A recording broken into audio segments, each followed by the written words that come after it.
So in today's episode, we kind of sort of have the crew back together. We try, anyway. So in today's adventure, entitled Kern, Squees, and Lili Hisses, the group starts to tie up some loose ends. They bandy about with theories upon theories, vampires, hags, cats, glamoured, and Hildreth's mysterious social awkwardness, barreling ever forward towards maybe actually getting back to their beloved ship sometime before the world ends. We hope you enjoy.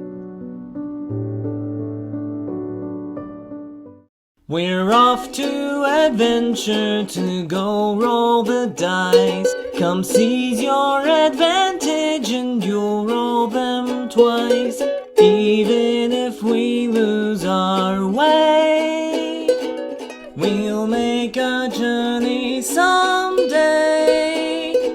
Something awaits you, so anchors away. Who knows what role you'll play? Who knows what role you'll play? So, to recap our previous adventure, which I think is up on the channel. I don't know. Yeah. I thought I listened to it, but it's been a week. You guys left the Hag Font / Hag Temple with various goodies in tow, collapsing the entrance, or at least packing the entrance with enough stone that no one can get in, and had planned to set out for the Van Hyde estate, if I recall correctly. Sounds right. So. Alrighty.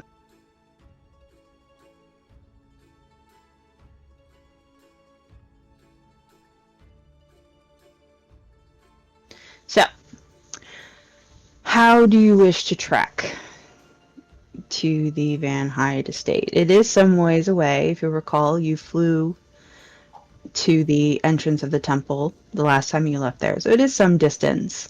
And you have gained some stuff since then. A boar, a tapestry that I will remind you does not fit into the bag of holding and takes 2 people to move, as well as various odds and sods like a sphere of annihilation. Oh yeah, we should try using that. No, we shouldn't. We should wait until Lili is back so that she can use it responsibly. Wait. We just shouldn't use it, never mind.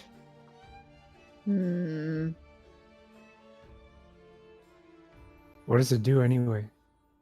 Annihilate? I don't know, but the name is concerning.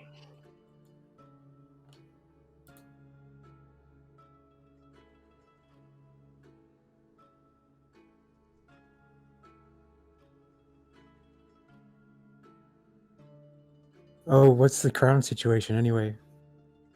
Not being used. Who's got it though? I believe I'm still carrying it. Okay, is it in the bag of holding? No.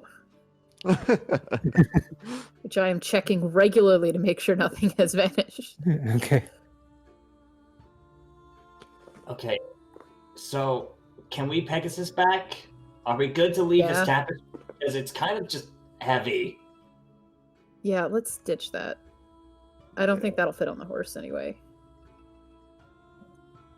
Probably not. Good morning, guys. By the way, Morning.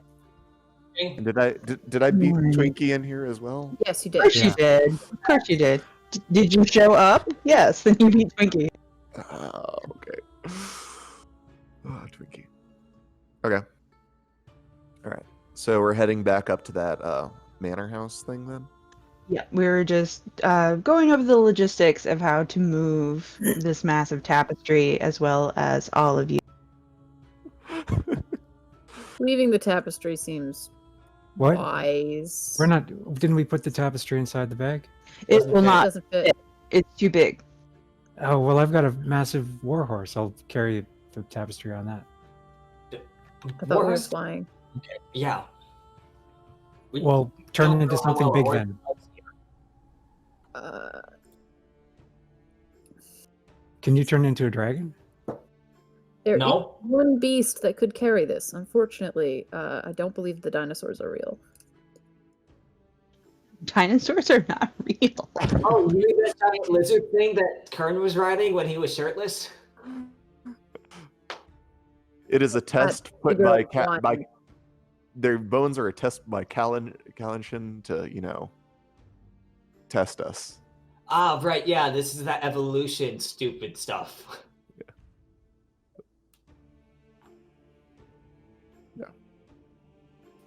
We'll call it a. So, verdict. Okay, so we're flying. Are we all getting on the same flying thing? We have multiple flying things, and that we can polymorph somebody into a giant eagle, I'm pretty sure. Well, Yep. it seems We like also just have a flying horse.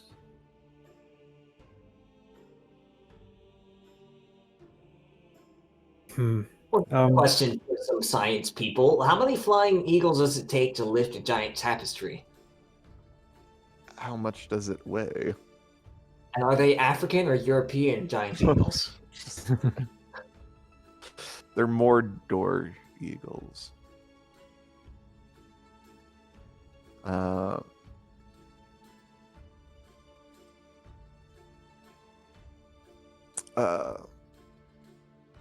Yeah, at least for getting people back, we need to get Hildreth back. We need to get Xylund back. We need to get me back, and then Lana and Davynn. The Pegasus can probably carry 2 people that aren't heavily armored, right? Yeah. Sounds good. Which leaves 2 heavy armored people and 1 skinny witch. okay. So is there no way to get to this place on foot? I mean, there is. It's just Probably is. long. Yeah. How long? Like days or I don't know because we flew here. Erie? How long would it take me to go by horse to this place? It would definitely take you. It depends on how fast you're going, of course, and you Super are fast. tracking through. Okay, well, if you're carrying that tapestry, you're not going super fast. But it would probably take you a day. It would be easily a 12-hour journey. It would be faster if you knew a shortcut, but you also run the risk of getting lost. Okay. Yes.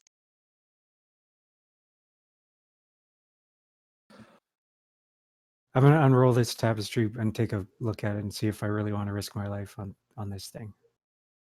Okay. So what's it? It's got moving parts, doesn't it? Kinda. It's one of those, it seems like it moves when you're not looking directly at it sort of things.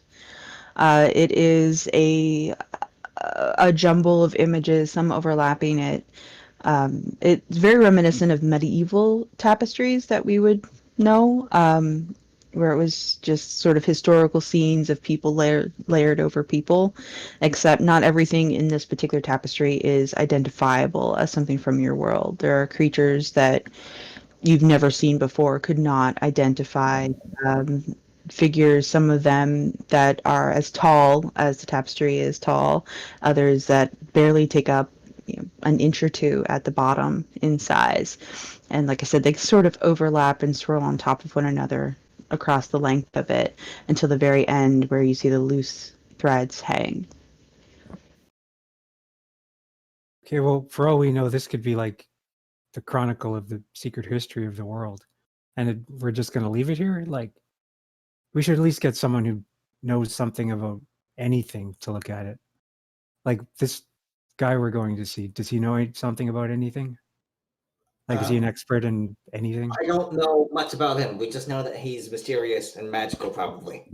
Okay, well, he sounds like the perfect. I'm taking this tapestry. Me and Snowfunks will meet you there. Okay. Okay. Do you want to come with you? Well, Snowfumps is, carrying the tapestry and me, so it's not like there's going to be a lot of room on his back. He'll be walking. Actually, you'll just slow me down. No offense. Okay. Cool. Uh, Don't die. If you run into hags, I don't know, like send up smoke signals or something. Well, I got this stone to talk to Kern with. I just shudder. Yes, you do. So yeah, I'll shout through the stone. Let's go. All right, let us know if you're in danger. We'll come find you. All right. How about we do like hourly check-ins or something like that? And if you don't hear from me, You can only Come find send me. one per day, right? Through that. oh really? thing? Yeah, through the No. sending stones. Okay, well, Yes. daily check-ins. I'll just call you this evening if you don't see me first. How about afterwards? like if you are in danger, just say something, and we'll track you down. That way, like if you get a check-in, we don't have to wait 24 hours. That makes sense. Okay. Yeah, it also helps that it's only like a 24-hour trip anyways. Okay. All right. Happy flying. All right. Okay. So, Xylund, you are taking your horse and your tapestry. Yeah. Badger is not going to the mansion with you. He's going to head back to Soulskin. Oh, well, okay. Okay. So sorry, I need to pause for a sec. So, I wasn't here when you guys were talking to the merchant or whatever that you guys tracked down and interrogated. Yeah. Right. So was she in Soulskin or did you guys catch up with her somewhere else? I think it was in Soulskin that we saw her. Yes. Yeah. Yeah. Because we she's- traveled north of Migraine and then we landed in a new, smaller town or village, which I think was Soulskin, and then we went from there. Okay. So I'll take Badger aside before he goes off. And I forgot this lady's name. Hang on a sec. What's her name? Maybe you can just tell me. I think I have it written down. Yeah, I have it written down too. I don't have my character sheet up. Her name Yana. is Yanan. Yanan. So I'll pull Badger aside and ask him. So when you get to Soulskin, could you sort of ask around for Yanan and Keep an ask eye her- on her. I'm saying this out of Kern's earshot. Okay. Private conversation, Kern. Okay. Sorry. I just can't help myself. Gotta make sure. Could you ask around for Yanan, and if she's there, could you tell her that give her a message from me and apologize for our last encounter for one thing, and say that I have something I'd like to talk with her about that might be of interest to her. And if she could wait around for me there, that'd be rad. She might not like you too much. You were This is Kind of- out of everyone's earshot. okay.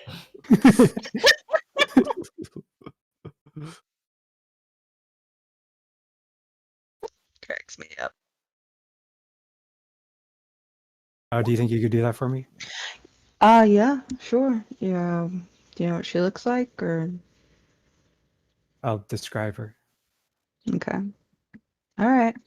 So yeah, just ask her to hang around there a little bit, Do my best.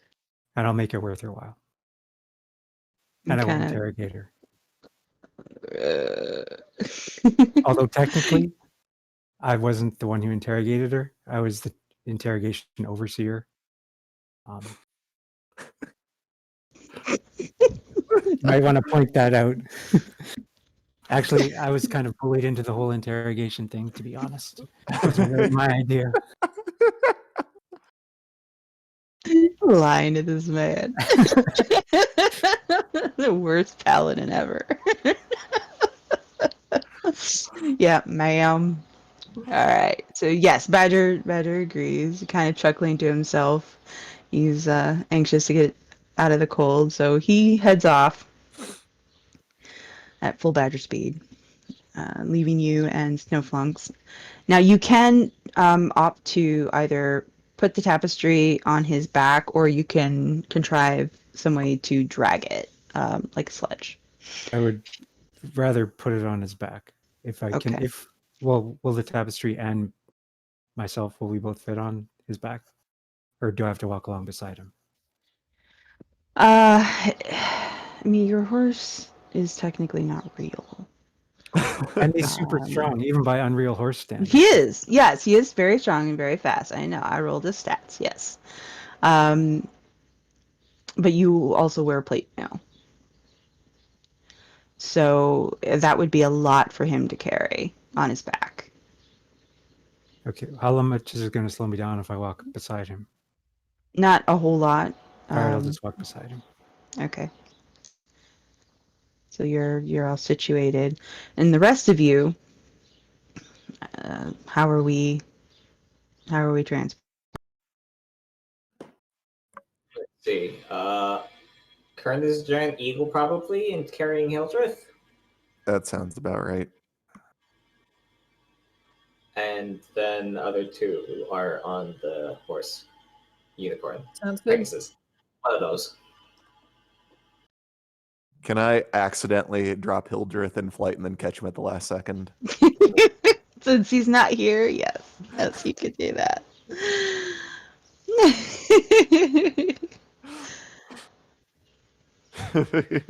That's a good use of your time, Silent. You gotta coach him. Yeah. So he Well, you see learns. this piece that looks like you, it moves up 2 spaces and 1 left or 1 right. Well, that makes no sense at all. And don't chew on them. All right. So you guys head off, vaguely the same direction, although of course the flying folks will get out of sight pretty quickly from the walking one. And you guys make a fairly quick time over the. Most of it is actually open snow, but there are clusters of trees. And of course, you are surrounded by mountains and ruins and not a whole lot of habitation. The curls of smoke are few and far between up here. But you do eventually get to sort of the divot, the little valley where the estate was. And it's very cavernous path down that you will avoid because you are flying. And you're able to land directly onto the cobblestones in front of the manor itself. Now, even flying, it does take you several hours to reach. Thankfully, from your height, it is fairly easy to locate the manor, as it is the largest source of smoke all around. Xylund, from your vantage point, it's a little more difficult to navigate, but there are fairly defined paths that lead to the crossroads, and then once you get to the crossroads, there are fairly defined paths that lead either to the small settlement where you were the first time, and the town, as well as the mansion, depending on which way you choose to go. It's just going to be a little slower for you. But the flying crew will get there in fairly quick time, relatively. Several hours flight, and so here you are. Cold and half frozen, but at least not snowed upon. Let's get inside. Get inside. It's very cold outside. So, out of character, it's been a bit of time, and I know I was the one that proposed this, but what is our end goal, like, going into this place? Like, did we have like some sort of like magic stuff that we wanted to ask? I know, like, we also kind of want to find out where Lili is. Yes. I think that was it, more or less. Okay. I know like our main goal is to like try to reunite with Lili, but was there something else that we wanted to get from him? I wanted to show him the tapestry, I think. Okay. Why did we think Lily was here again? I forget. I know there was a reason, but Because this guy's master bought a cat. oh right, because we That, saw on the and when boat. I scried yeah. on Lily, she was in some sort of alchemical lab. Got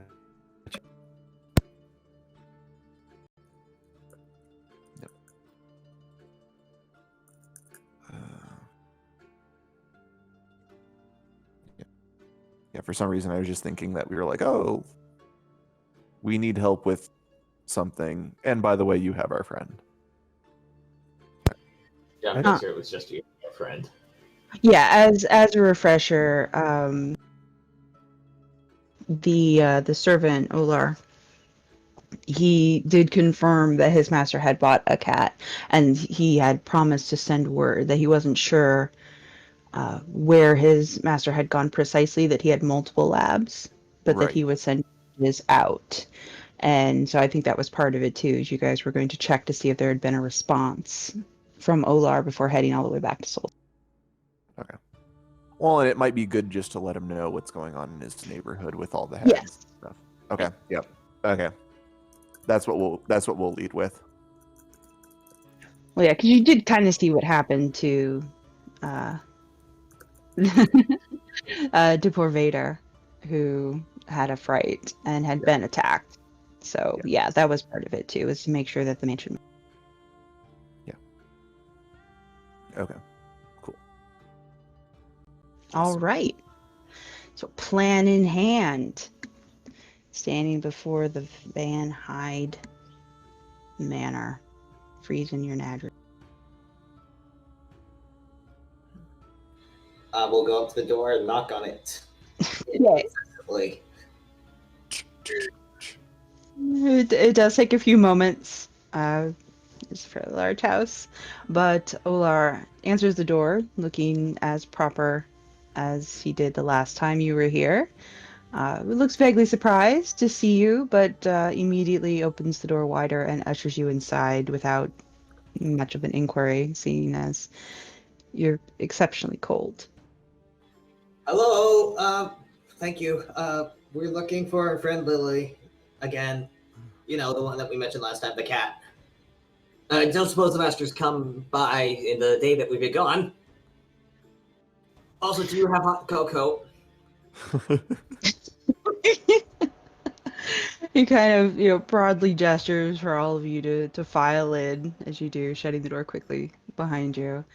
And in an equally brusque and kind voice, it says, "Yes, I do have news. You actually saved me. I was in the midst of, well, that's unimportant, but come into the parlor in here. I will get you something hot to drink, and I will fetch you your things."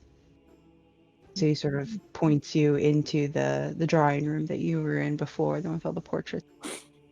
Mhm. Inside, on the table, it looks like he might have been working on something. There's 2 pieces of parchment, one stacked on top of the other. They've been sealed. You can see the broken wax on the outside of the outermost piece, the bottommost piece. And there's also fresh quill and ink nearby, and another piece of paper with a different handwriting, where it looks like someone might have been transcribing. None of it makes any sense to you, unfortunately. It looks like scribbles and dots, as far as you can tell. It'd be like trying to read Morse code without understanding Morse code.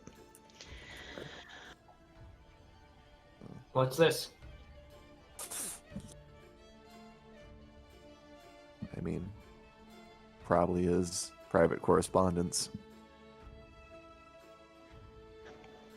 So a few moments later, there is a fire in here. Again, a massive fireplace, fully built fire in there. So you guys thaw out pretty quickly.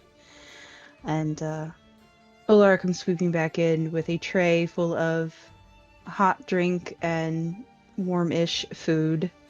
Just biscuits and fairly standard fare, half-frozen butter. Yeah, I like the music. That'd be a good theme. Yeah. So yeah, he bustles in with some food and drink for you all. Half frozen butter and half warm biscuits, but hot chocolate as requested. Yes. It's a little bitter, but it's okay. Bitter is fine as long as it's hot. It is very hot, yes.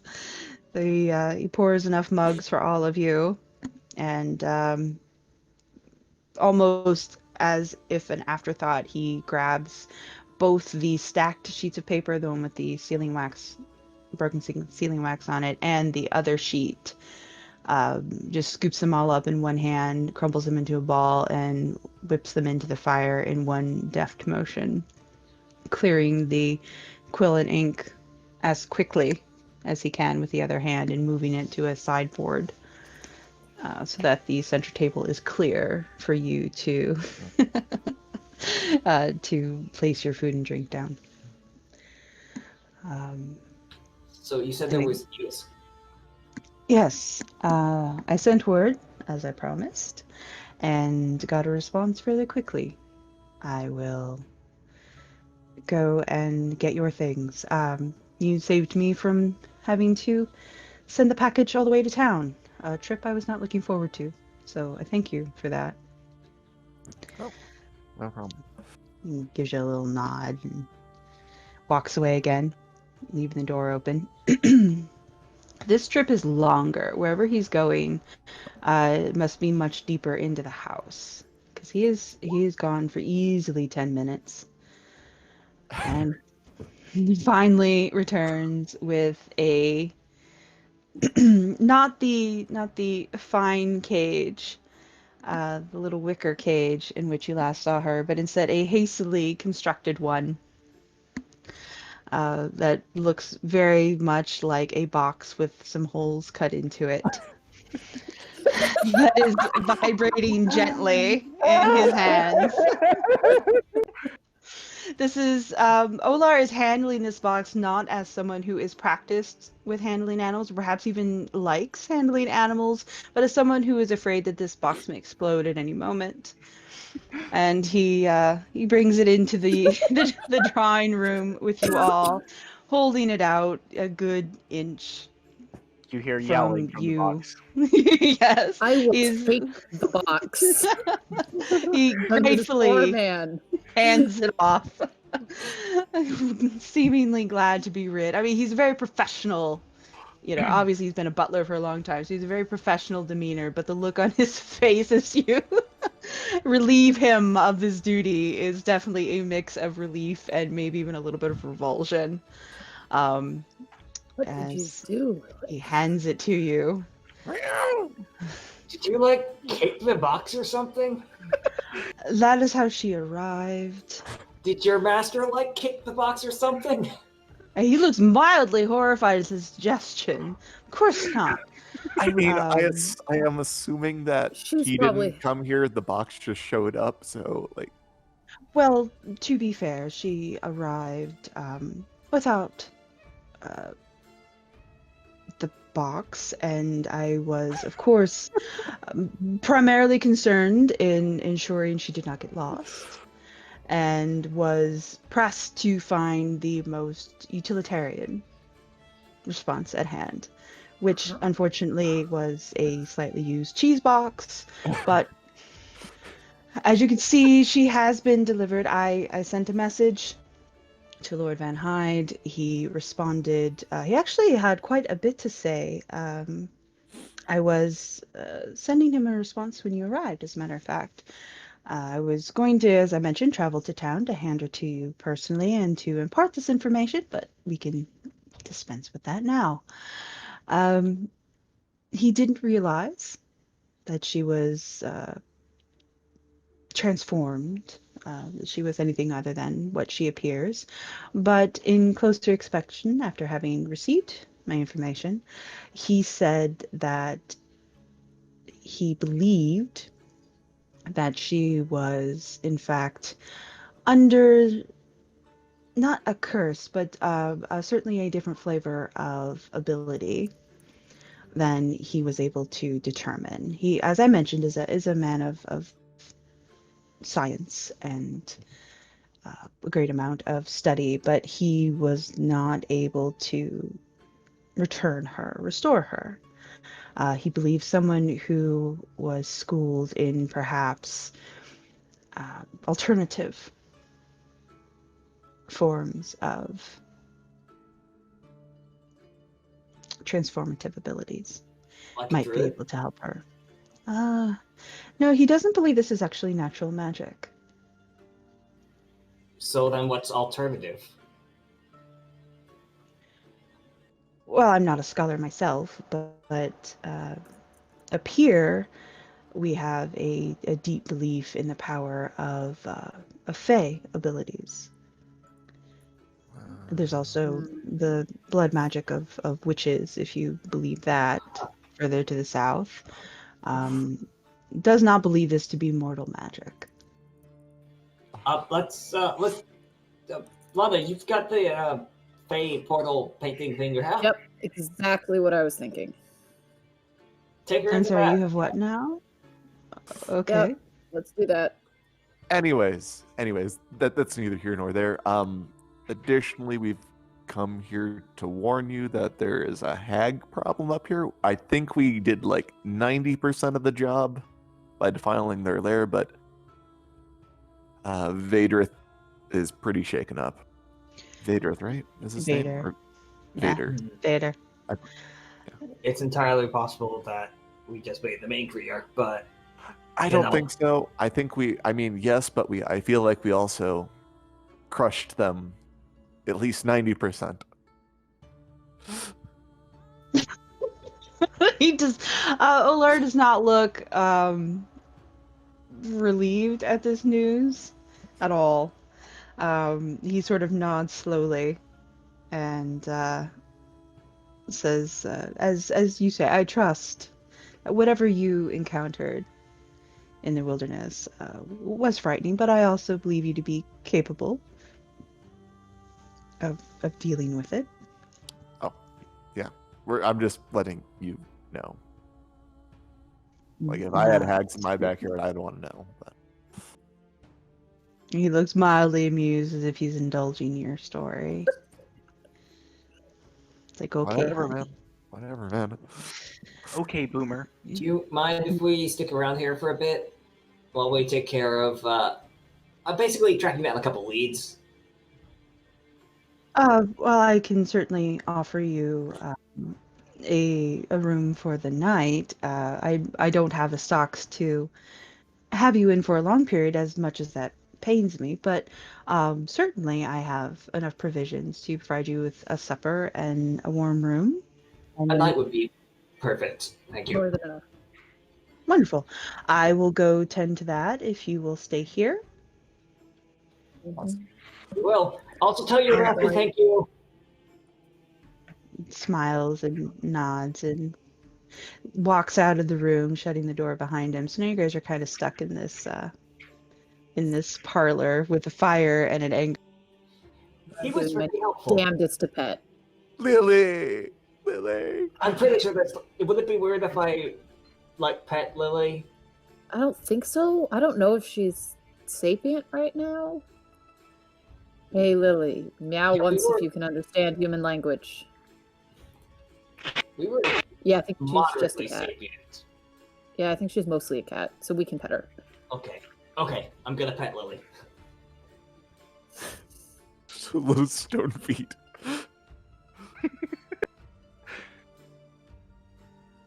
Lily lets Lana pet her, but as soon as Davynn gets close, just lashes out with claws.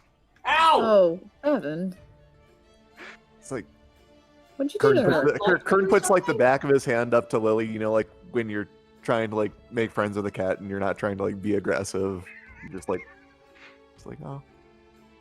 And then Sniff. like it usually like turns away from you or rubs its face on your hand and then She sniffs a bit, then just like kind of turns and like curls up in Lana's arms. Aww. Aw. I haven't let you out of the box. I haven't let her out of the box, whatever. Semantics, details, unimportant. Still in the Yeah. You attack So it's- people, probably. Let's try to get her into the painting, see if your Yeah, buddy you want to knows do that anything about it. right now? Yeah, hell yeah. Why not? I'm down to do that right now. We should probably have someone wait out here to explain if I've comes got back. that covered. I've got that covered. All right. I He will can't tuck come the into the cat box. painting anyways, so Yeah, that's fair. I It's will because tuck I don't the want cat. to, huh? Yeah. It's not like I can't. It's just because I don't want to. Aw. Cat here, under the I'll try arm. one more time. I'll try one more time. Unroll the painting. We're out. All right, so you've unrolled the painting.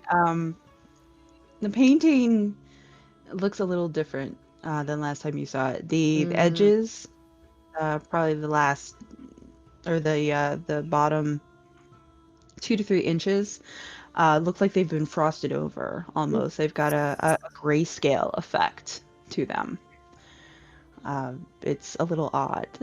It's a little faded, but the rest of the picture is as you remember it. I will ask about that when I'm in there, I think. Okay. So you enter, and who else was trying to enter? Yeah, I will try one more time to see if anything has changed. All right.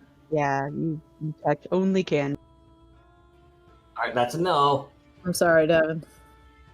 It's okay. It's your moment.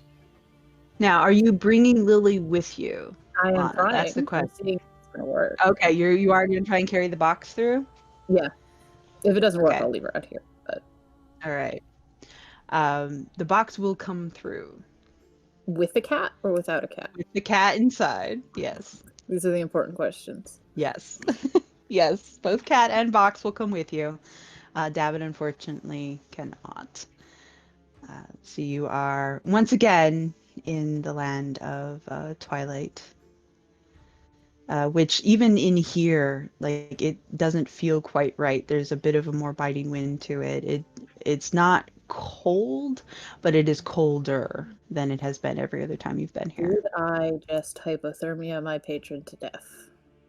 Let's see. Oh, right, I have a thing I have to roll. You have a thing you gotta do. Yep. That. Play your jaunty little tune, and the host of this realm comes forth from behind the trees as normal. He too seems a little grayer Oh, no. around the edges than you saw him. Just he looks a little faded. Still solid, but definitely a little faded. And yeah, that's gonna be hilarious if a performance check fails in there. And he walks a little slower, a little stiffer, kind of like, somebody with arthritis in their knees. Oh, no. But still attempting to move with the same graceful gait that you generally associate with him. It's just obvious that it is a bit of a struggle.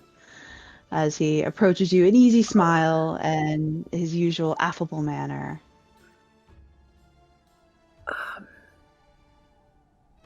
I did not realize you could be affected by the weather out there, assuming that's what's happening. I am so sorry. Is the weather different? Maybe that's not it, but it is very, very cold out there, and in the bag of holding in which this painting has been stored. I see. Perhaps then. I have been feeling a little under the weather lately. But always happy to see you, Mira. Why are you in a place with different weather? I was hunting down this, and I will gesture to the cat box. Box? There's a cat in there. Oh. My sister. He he gives you a very mock concerned face and then starts to laugh. Mm-hmm. That sounds like a story I would enjoy hearing.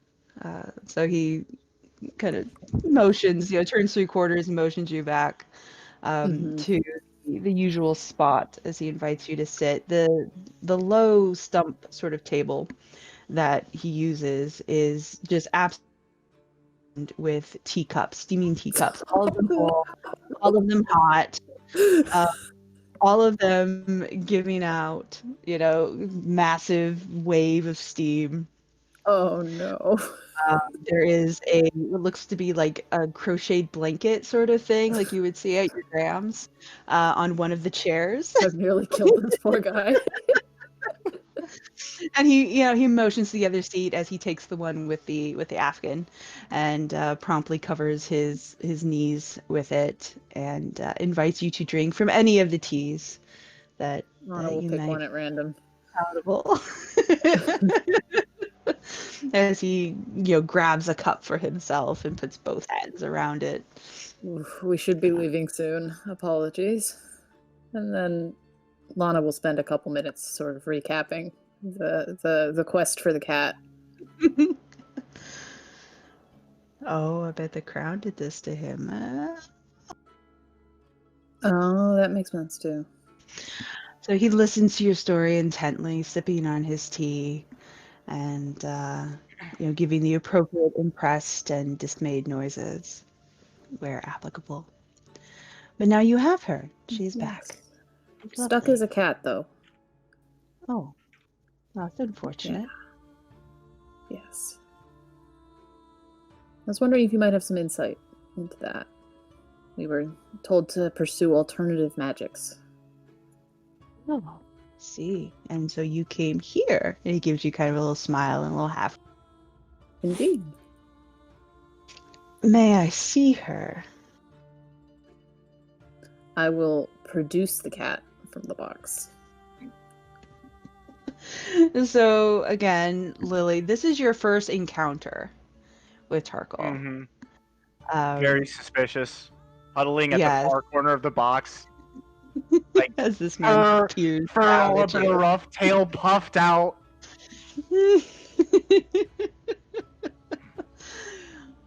He peers in, doesn't attempt to touch you in any way, but looks at you, genuine smile, and kind of gives you a once-over,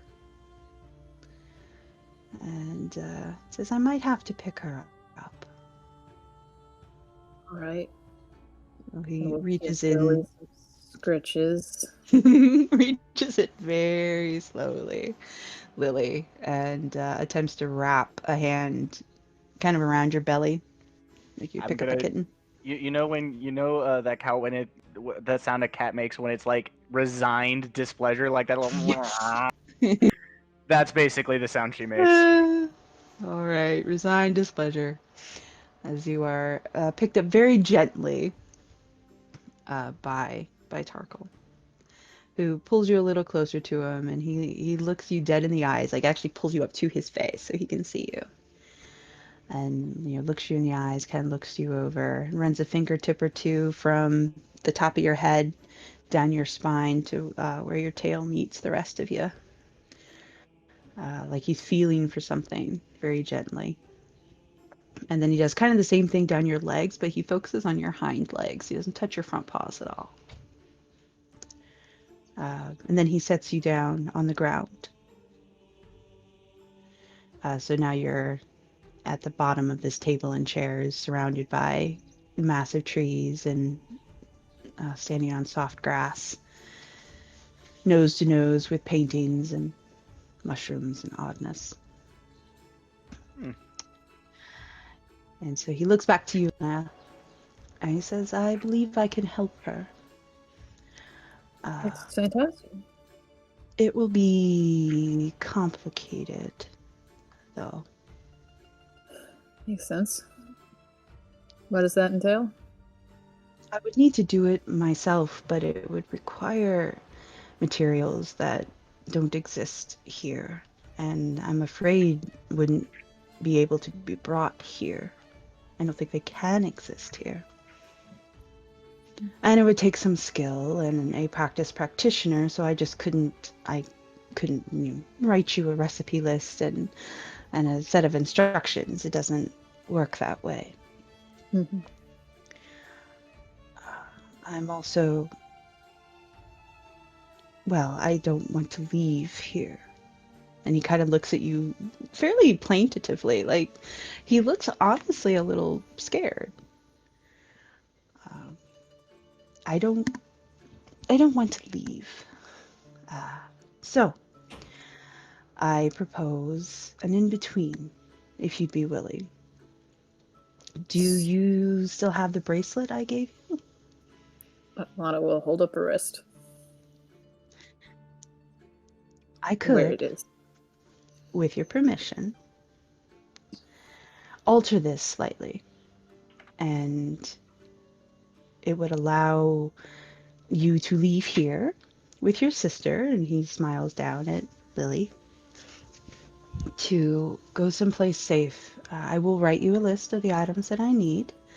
Once you have them gathered, you will simply say a very simple incantation that I will teach you, and it will allow me to inhabit you for a short period of time. And he holds up a hand, very quickly, in a short period of time, long enough to perform the ritual that needs to be done, restore your sister to the best of my ability, and then I will be gone. I will be away, and I won't be Lana able to started return handing over unless the you... bracelet before he even finished Okay. talking. He laughs. I'm glad you're amenable. He takes the bracelet in his hand and stands up, letting the Afghan fall to the floor and wandering over to one of his sets of paintings that have all been turned away. So all he sees the canvas back, the wooden back to them. And he rifles around, and he seems to be pulling out a bit of a paint set, a paintbrush and some small pots of paints. And he starts to paint something very fine. It's a very fine paintbrush, and starts to paint something calligraphy style on the inside of your bracelet. Mm-hmm. And brings it back to you and says, okay, put that on, if you wouldn't mind. On it goes. And so as soon as it clasps completely around your wrist, you feel the wetness of the paint where it hits your skin. And there's also a mild burning sensation. It's not unpleasant, but it's there. Like you're too close to a fire. Mm-hmm. And the remains of the paint have seemed to have settled onto your skin entirely. It's a weird mix of black and silver, not gray, but actually metallic silver flakes. And whatever the language is, it's not one that you can read, but it does look very similar to script. Like I said, high calligraphy, or with the kanji, is that what the Japanese characters are? Similar to that, done in a very high flowing style around your wrist, just where the bracelet had touched it. Mm-hmm. So he keeps his paint and his paintbrush and produces a bit of parchment from a pocket and begins to write you out a list of items in very neat script in common. Hands it to you. All right. He says, gather these things and go someplace safe, preferably warm. He chuckles a little bit. As soon as I can. And when you're ready, say Resa, and I'll write this for you. But Thank you. Resa dirai Tarna. I'll repeat that a couple times until she gets it right. All right.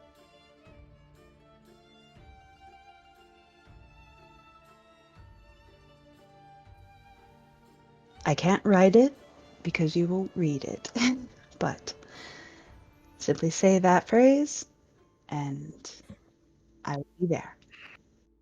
All right. Thank you. You're welcome. She'll be grateful too once she's, not a cat.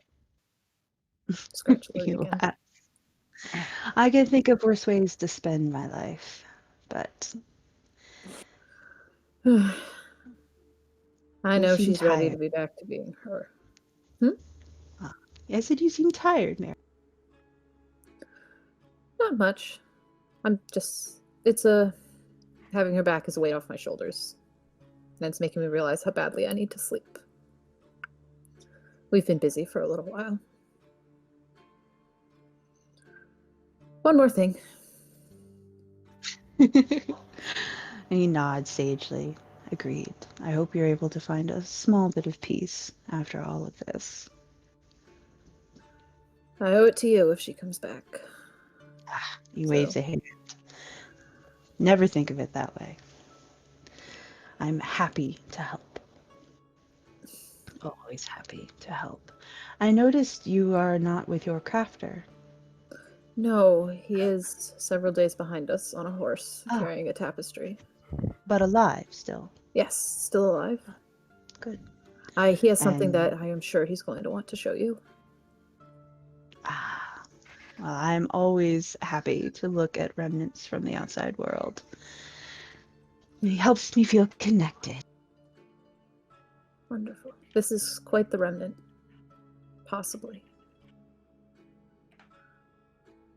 Well,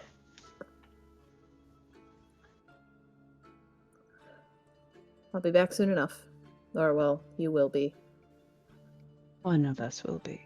Yes. He smiles. So he bends down, finds Lily from wherever she has wandered. Lily, get back He's here. been kind of poking around, sniffing at things, jumping on stuff. Yeah, pushing yeah. some There's lots of off stuff to other do. stuff. That. Yeah, I would say there's lots of things to do. Lots of chaos. What a shame. We're so excited to meet you. I don't think she can think right now, though. Not well. He scoops you up, Lily, and looks in your eyes one more time before placing you back in the cheese box. Oh, I think she understands plenty. Lily's just saying, don't spoil my secrets, damn it. That's what he does. They lead you back to the main location, to your entrance point, and again, he takes both your wrists as you hold the box. What His else hands is- clasped over yours. Yeah, one directly over the bracelet, and the other just around your bare wrist. And he goes, "I hope to see you soon, Mira." I'll be back soon, no doubt. So he smiles and lets you go, and sort of, pats you along your way. And I get some cool new marks. No new marks this time. Just the Oh, wow. just the script on your wrist. No marks. I mean, from that's his a cool new fingertips mark. this time. Yeah, that's a cool new mark, but nothing from his fingertips this time. As you exit yourself from the portrait. Now, while Lana has been in her portrait, it's been maybe an hour or two in her recollection. It has been 7 hours Oh, no. for the rest of you.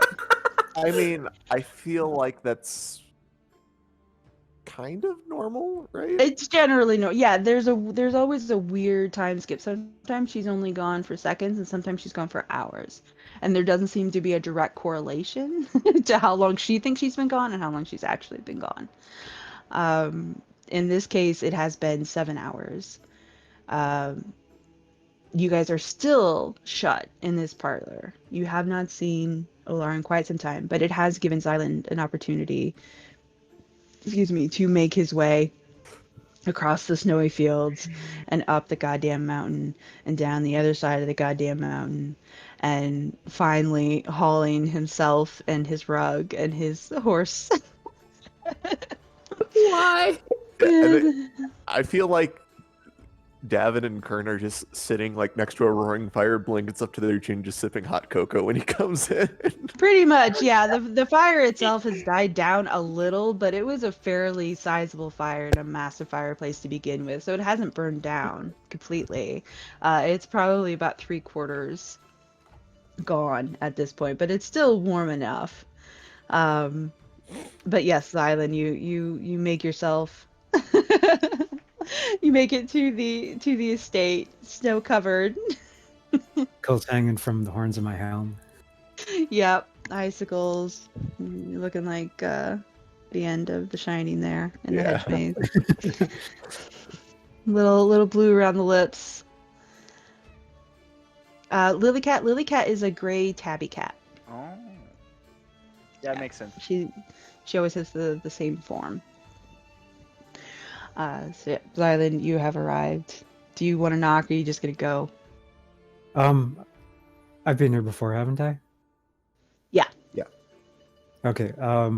I'll just find a place for Snowfunks, and then I'll lug the tapestry onto my shoulder, drag it up to the door, and just sort of kick it open. Okay. There is a small stable you guys saw the first time you were here. You actually parked your Pegasus in it. So you are aware of where those are. You're able to put Snowflakes in there. And there is oats, although they are cold and slightly frozen. They are there that you can feed him if you wanted to, if you were a real horse, which he's not. Well, he still eats, doesn't he? Yeah, he can. He doesn't have to, but he can. I'll be like, oats. No. Dump some oats in his thing. No. Okay. And kick the door, dragging this tab. And you do have to drag it. It is a 2-man operation. Yeah. So you do have to drag this thing with you. But so yeah, you enter the hall. The hall is empty. You recognize the doors to the parlor where you were the first time you visited, because they are just by the front door, but you don't see anybody. Hello? Kern, you can roll perception, but Xylund's tromping around in plate armor with a giant rug, so I'm pretty sure you can. Yeah, I mean my passive is 24, but I will Yeah. roll. Roll. Oh no! So you got something on the edge, on just the edge of your hearing. Oh god, the hags are coming to attack us! With your 24, you should be high enough that you definitely catch the sound of someone Let's outside the immediately room. attack whoever walks through the door. I knock open the door, hammer in hand, getting ready to strike whatever's there. And there's Xylund letting all the snow in. Oh. I look a little disappointed that we're not going into a fight, but I'm like, oh yeah, Xylund, come on in. So where's this Lord guy? Funny thing, he's not actually here. The fuck, where is he? I don't know. His butler's here though. We've got hot chocolate. Well, where's the Back butler? Lily. Who knows? But point of the matter is, Lily's here. She's in the painting. It's been like 7 hours, and I'm kind of worried. We'll be fine. I'm sure this guy will. Why am I worried, not you, Kern? Sure, this guy will be completely safe. He'll, just freely transform Lily back into her normal form without any sort of hooks or quid pro quos available, at all. All. They're still in the painting right now? Yeah. All right, well, I'll take this thing in to what's his nuts and see what he thinks about it, since the Lord's not here. Okay. What's his nuts? Goat man, whatever, the guy. Yeah, that guy. Cool. Okay, I mean the painting's laid out on the ground already. Okay. So. I'll start trying to feed the. Actually, maybe that's not good. I'll go first and I'll drag it after me. Imagine Lana is turning to leave. And Yeah, then that's exactly. lying beside Lana him. is ready to Max head in the out. face with a tapestry. And here comes Xylund. Ow! Covered in snow, still very road worn. Still swearing under his breath constantly. Xylund, Lana, and you're standing there with Tarkle, hauling this big ass tapestry. Look at the devil. Now, Xylund, as soon as you are fully into the painting and you begin to drag in the tapestry, about the time the first foot is fully inside the painting, there is a light tremor that runs through the realm. You can feel it in your feet. You can all feel it in your feet. Everyone inside the painting anyway. And Tarkle looks immediately alarmed. He goes from his usual affable, gentle self and becomes exceedingly upset and demands that you remove that thing from his home immediately. And he starts to hobble in your direction. Don't Again, listen to the man. Take it out. All right, he's all not right. able to go full speed, but yeah. So he I'll starts to shove the shoo you out. painting back out of the painting. Or the Okay. tapestry out of the painting. Okay. But I'll That is- stay in the painting myself. All right. So everyone outside just sees the thing just sort of boop out. Yeah, it just gets I imagine, punted like, back out. Pushing it out is a lot more force than just pushing it back out. So it just like flies up into like Yeah. one of the chandeliers above it. Sort of pops out because it wasn't in there fully, so it's just the one end just sort of pops back out. And by the time you get it out, Tarkle has reached you, Xylund, and looks very cross indeed. Well, no one told me that was going to happen. I mean, you can't really blame me for that. You could have asked first. Well, why would I think to ask that? Anyway, this is how you learn things. You do things, and then if they don't turn out right, that's how you learn. And if they do turn out right, that's also how you learn. We'll unpack this later. Anyway, how are you guys doing? What's going on in here? Things seem a little bit. You don't seem your usual spry self there, Tark. I'm a little under the weather, Raltan. Did But I do thank that? you for your concern. I doubt it, but I'm not willing to completely put the possibility away. Where did you get that? Hags. Yep. Hat? Yeah, I was wanting to show it to you because it's got little moving scenes and stuff and weird. It depicts weird, unfamiliar things that I thought maybe you could shed some light on. As And a you man took it. learning. Yeah. Did you take anything else? Yeah. I will begrudgingly produce the other thing that I took, which I think is about to go very poorly. The crown. Okay, so you produced the crown? Yep. All right. And Tarkle reaches out for it, turns it over in his hands. You found this in a hag lair. We were operating under that assumption. It's actually quite pretty in its own little way. Very cursed. Is it? Yeah. It's possible that it's what made you feel unwell.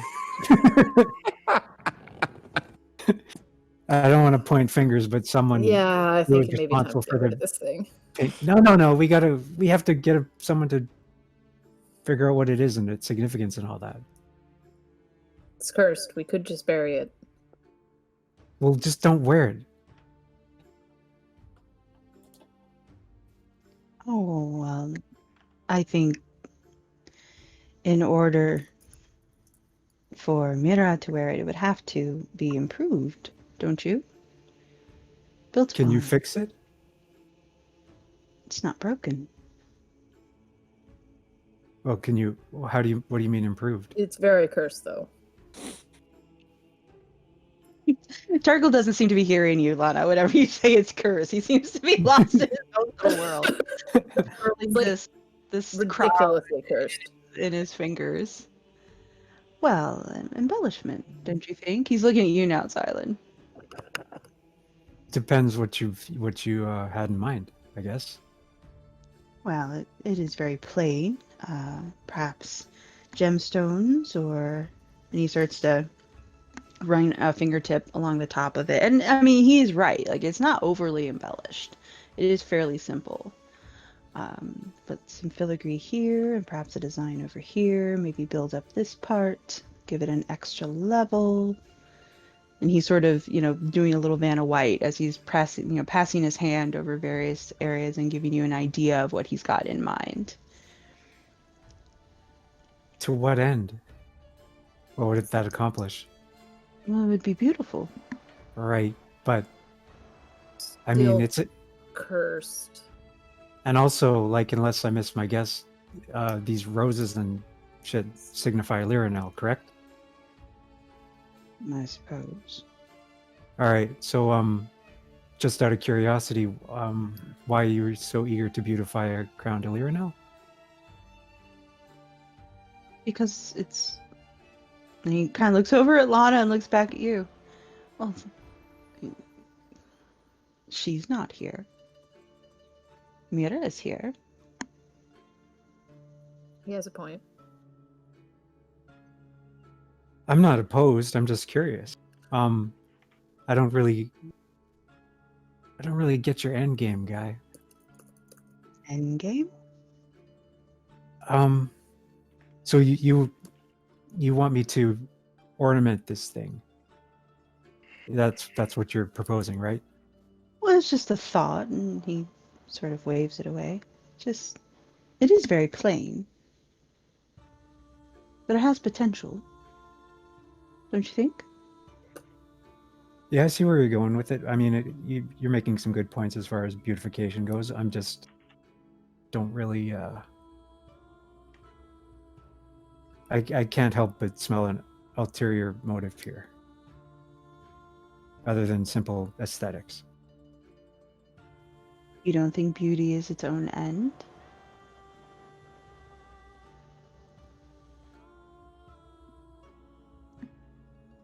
Well, no, but then I'm not like a fey goat man, so it's possible that we just view the world differently.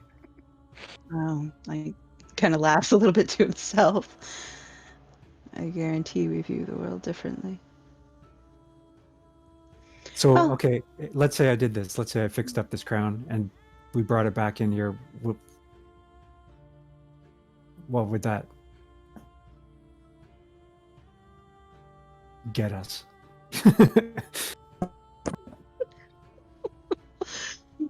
What would you want? What you got? I mean, you made my eyes glow pretty. Well, kind of glow a little bit, but it's not quite bright enough to see through the visor of my helm. So if you could amplify that, that would be a start. I don't think that's good for your health.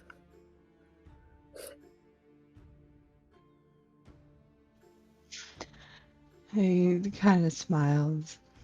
You wish to enhance your appearance. I wish, like, this helm, I open and close the visor.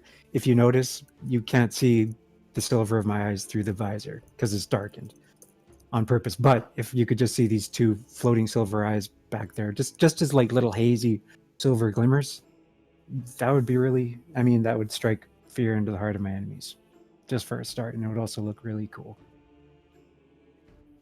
If I do this, you'll leave the crown with me while I design it? Oh, you want to do it? I thought you were saying you wanted me to do it. I do. I want you to create it. And he kind of puts out a hand. I'm good with ideas, but clumsy with execution. Metal's not my favorite. But I'd like to keep it and design something nice, and then perhaps you could make it. Do you want, okay, so you want to keep it so you can come up with a schematic that I can follow to improve it? Yes. I don't know.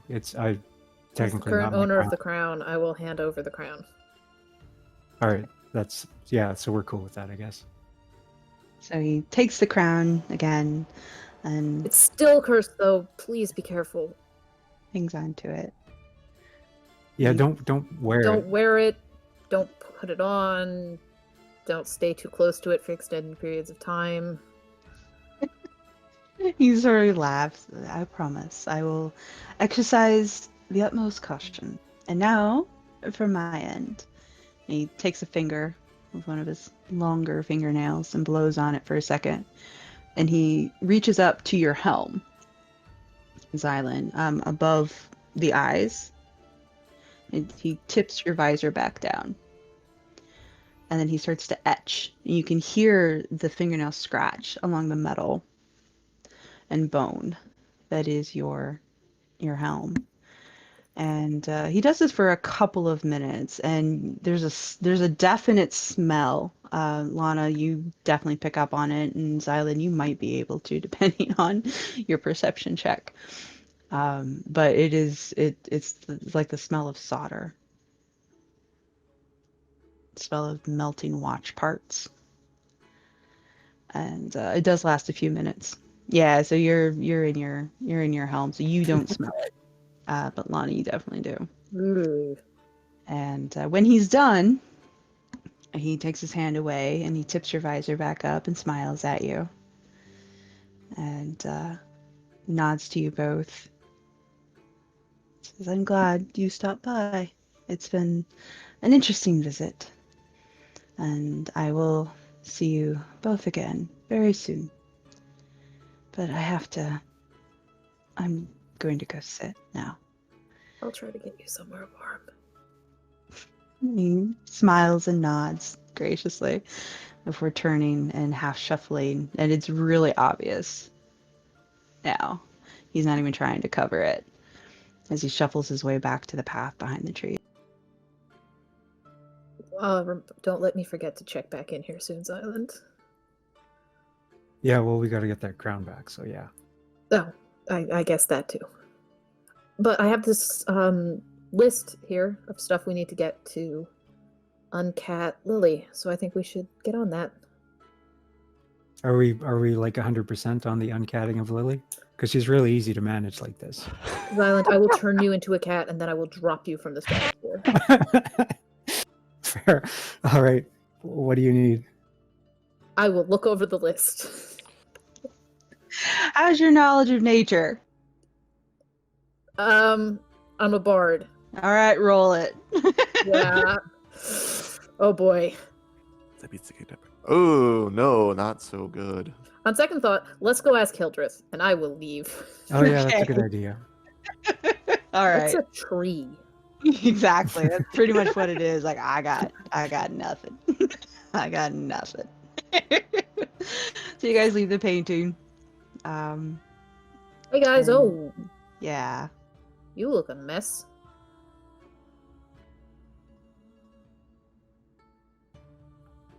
I mean, could be worse. It's just we've been sitting here for 7 hours. In 7 hours? I Look mean, outside. I'm pretty comfortable. You okay? Did everything go okay? Were you like kidnapped Yeah, by your everything's- fake patron? We... Huh? I don't know. I just, I got worried because you Oh, were gone no, for I'm- so long. I'm good. And I have something for Lili. Apparently, if we can gather these things, he can help her. Oh, thought that she'd be coming back already. Yeah. I hope so too, but it's a start. Okay. Let's lay out this list of things. Let's figure out what we got to do. Hildreth is unfortunately suffering from sudden sleep disorder. And can't check this out. Hang on. Where's Twinkie? Who Yeah. knows? I will roll for him. Where is it?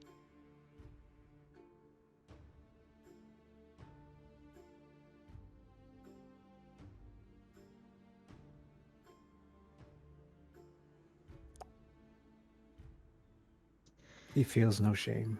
He feels no shame. He doesn't. Clearly. He's asleep.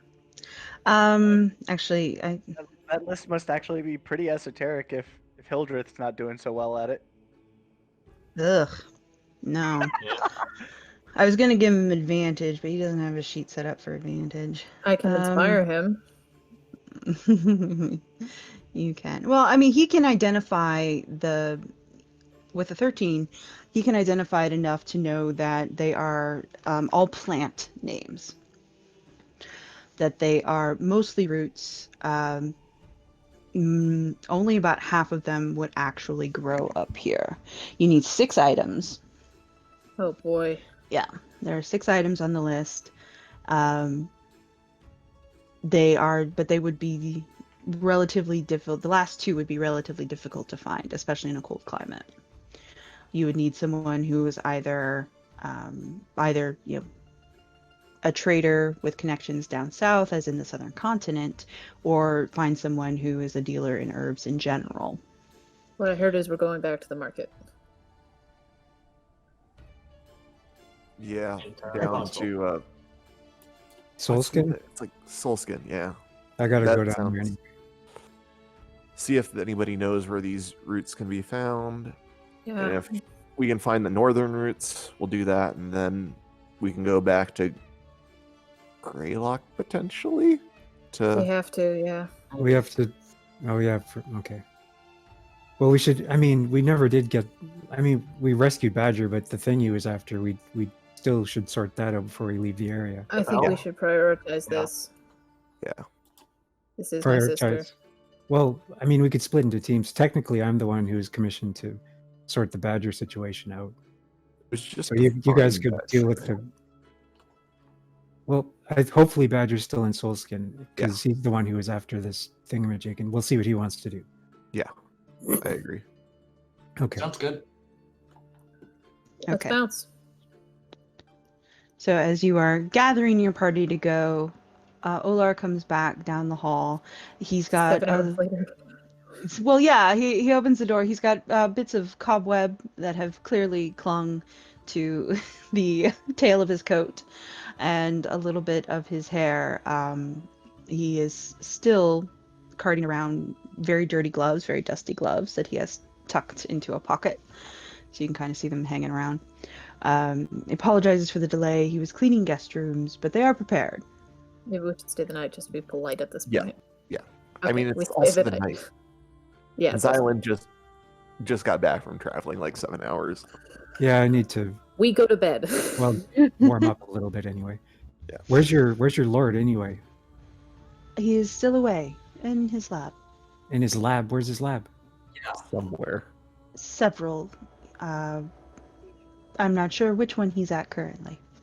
He sent back your package, though. No problems, I assume? No problems. Yeah, just curious. I dragged this this tapestry through the frozen mountains for him to look at, and I don't know. Is there any way you could get a message to him and ask him to get his butt back here? Again, the look on his face is mildly horrified. I was going to send a return message. I can ask when he plans to return home. No guarantee how quickly the answer will come, though. He did sense the urgency in returning your package, and did so, but I'm not sure when he actually intends on returning home. All right. Well, we're leaving tomorrow, so I guess we'll see him when we see him, or not. Okay. Nods. If you'll follow me this way, the guest wing is over here.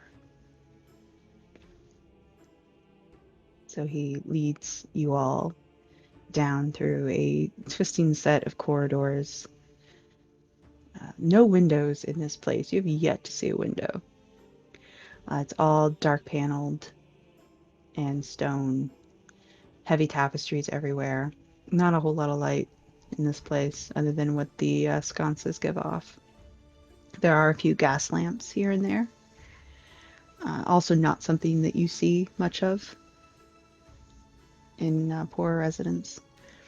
But after taking you through a few connecting hallways and at least one serpent's entrance, you end up in a shortish hallway, dead ends on both sides, with 4 doors. Each door is open, and judging by the amount of cobwebs that are still hanging from the higher places of the ceiling, not an area of the home that is used very often. But Olar gestures to the 4 rooms, assumes you can make the arrangements for yourself, clearly not wanting to make any assumptions, and says that there's food waiting inside, and to ring the bell if you require anything. Then he leaves very quickly through the serpent's entrance, which is flush against the wall. It just looks like another piece of paneling once he closes it.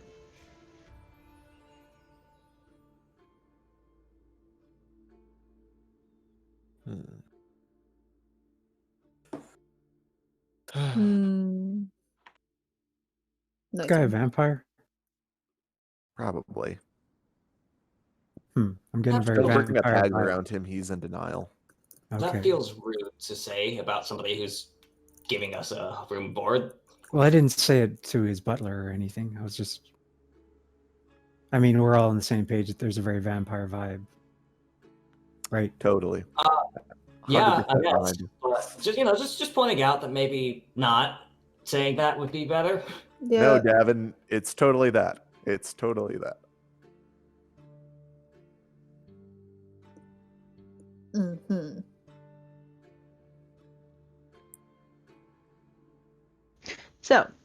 What would you like to do? As you are shut off in this little guest corridor. Like I said, there are 4 rooms. They appear to be mostly identical. The furniture has not been touched. It's been recently dusted, and the floors have very obviously been mopped recently. You can still see bits of wet in the corners. There is food in each room. Every room has a small dining set, and seated on each dining set there is a tray, silver tray, with various covered dishes and, of course, the plates and cups that one would assume. But yeah, other than not having any windows, they are your basic noble bedroom. Well, I feel like we should all have dinner together, so I'll Probably. round up everybody and to sit in one room, and so that we can at least eat together before going to sleep. I think we should share rooms too, like at least 2 to a room, just in case no one in particular tries to suck our blood in the night.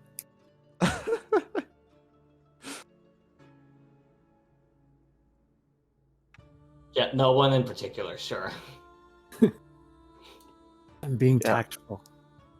Like, yeah, I mean, Hildreth should get his own room, and then I'll room with Xylund. Sounds good. Okay. So that leaves only, I just like trail off. Lily and Lana, and then I guess I get my own too.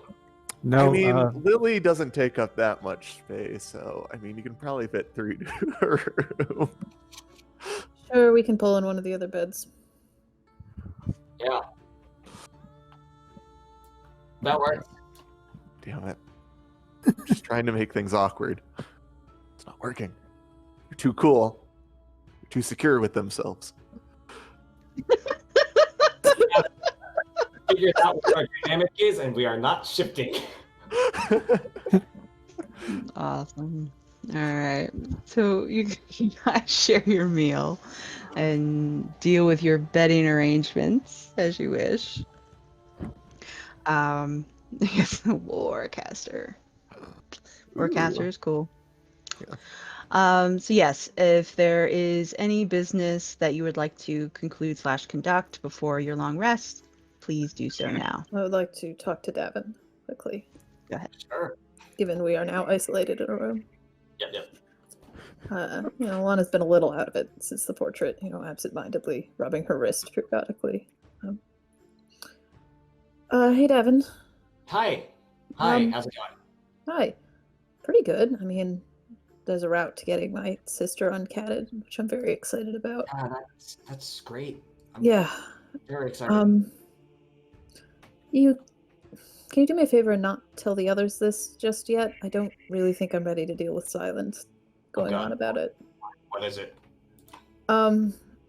This method, it does entail me getting possessed. Uh-huh. Yeah. By the man in the painting for a little while. Why? I don't know. He said it was necessary. He had to be the one to cast the spell or do the ritual, and that it couldn't be done inside the painting. That sounds like bullshit. Yeah, me. honestly, it's sus.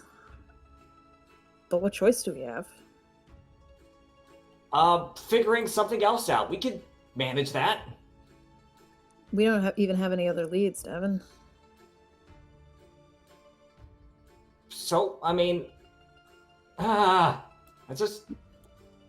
don't like that. Yeah.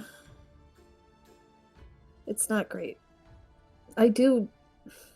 Up until now, I trusted him entirely. And I still do, just a little less.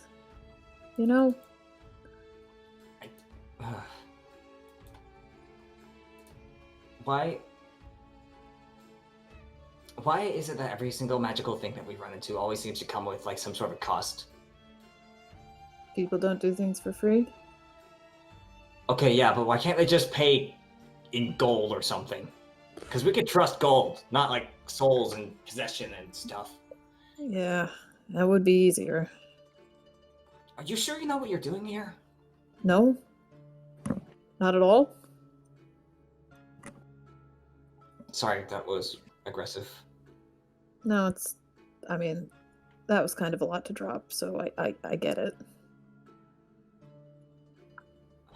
You just be careful, okay? I try sometimes. I promise, even if it doesn't usually seem that way. Just be carefuler than usual, because Yeah. would hate to lose your company and stuff. Sort of smile a little bit. You too, you know. I mean, I'll probably be fine if I get possessed. I don't know what would happen to the rest of you around me, though.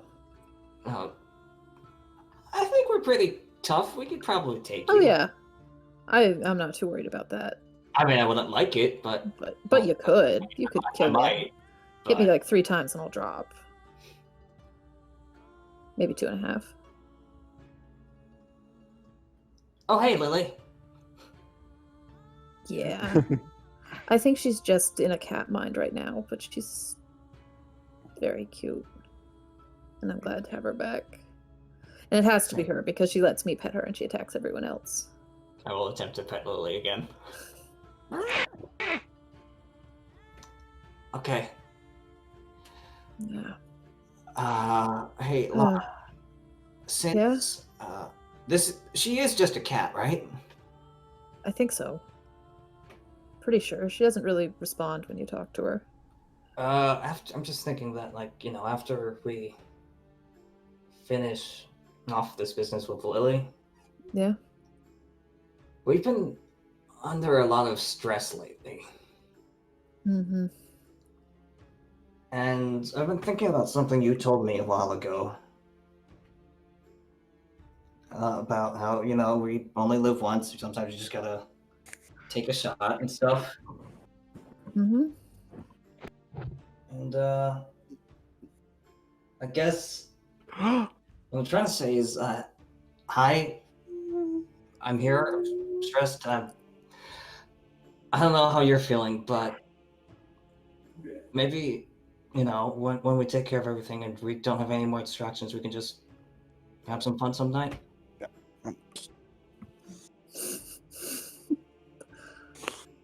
Yeah. I think we should. Sweet. Cool. Is it weird if I kiss you over, Lily? No, she's a cat. Okay. Okay.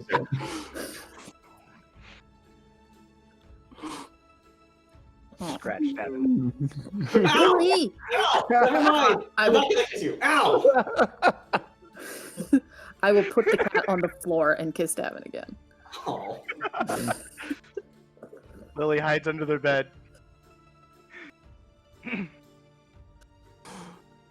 Oh, Yeah. close scenes. We don't want to see what happens over there. This is a PG show. God I damn. said after. I said after. I know. Hey, Lily is still in the room. I feel very weird about doing it in front of Cat Lily. Yeah, no. Yeah, no. That's no, thank you. All right. Anybody else want to make out for your long rest? Now that you mention it. I was gonna say, you Yeah, know, Kern, you're sharing a room with that Xylund. Kern and Xylund. Nah. I think we're good. Xylund's ready. Some things Body's are just best left to the imagination. All right. So after that very sweet scene and mauling by Lily, we close on your long rest. So if you need to refresh your sheet, please do so. I get all my hit points back. Yeah. Yes, everyone can get all your hit points back. And any remaining hit dice that you might still be out. Yep, go ahead and refresh your sheets. And you are not exactly sure what time it is when you each wake, because again, there are no windows and no clocks. So, no idea. Food has been delivered outside. Each room there is once again a silver tray. The tea is hot. The rest of the food is lukewarm, and there's not a whole lot of it. Most of it is what you've been served for tea the previous day. Some warm scones-ish, and butter that is mostly frozen on the inside, but you can get a little off the outside if you would like. Yeah.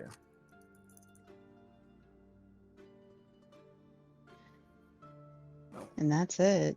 Yeah. I kind of feel bad because he's going to have to go all the way into town now and get more food unplanned. And he's going to might get attacked by witches he doesn't believe in. Yes. Probably got a system. I'm sure he'll be fine. Everything's fine. Well, I guess we'll thank him for the food and we'll head to Soulstone or Soulskin. How did everyone sleep last night? Pretty well. Separately. Davynn's got like 3 claw marks on his face.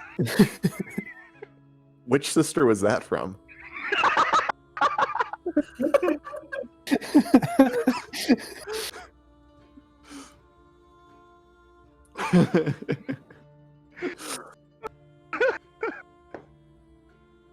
All right, you guys head out.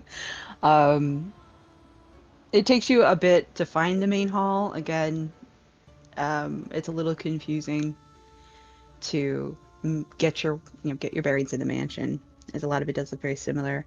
But eventually, you do find your way to the main hall. Olar is nowhere to be seen. You've not actually encountered him yet today. But as you make it to the main hall and head towards the massive double doors that lead outside, there is a small bit of parchment that has been pinned to the door itself with a little bit of a brass tack. It is just unfolded. It's not a letter or anything. It's just a little bit of a postie for you guys. And in a very copper plate kind of script, it informs you that a sleigh has been left out for you to please use as you wish and return at your leisure. Entirely for tapestry hauling. He's Why- entirely why- too helpful. Yeah, why is this guy so nice? Everyone show your necks. I want to make sure that none of us have been bitten in the night. Davynn says, no.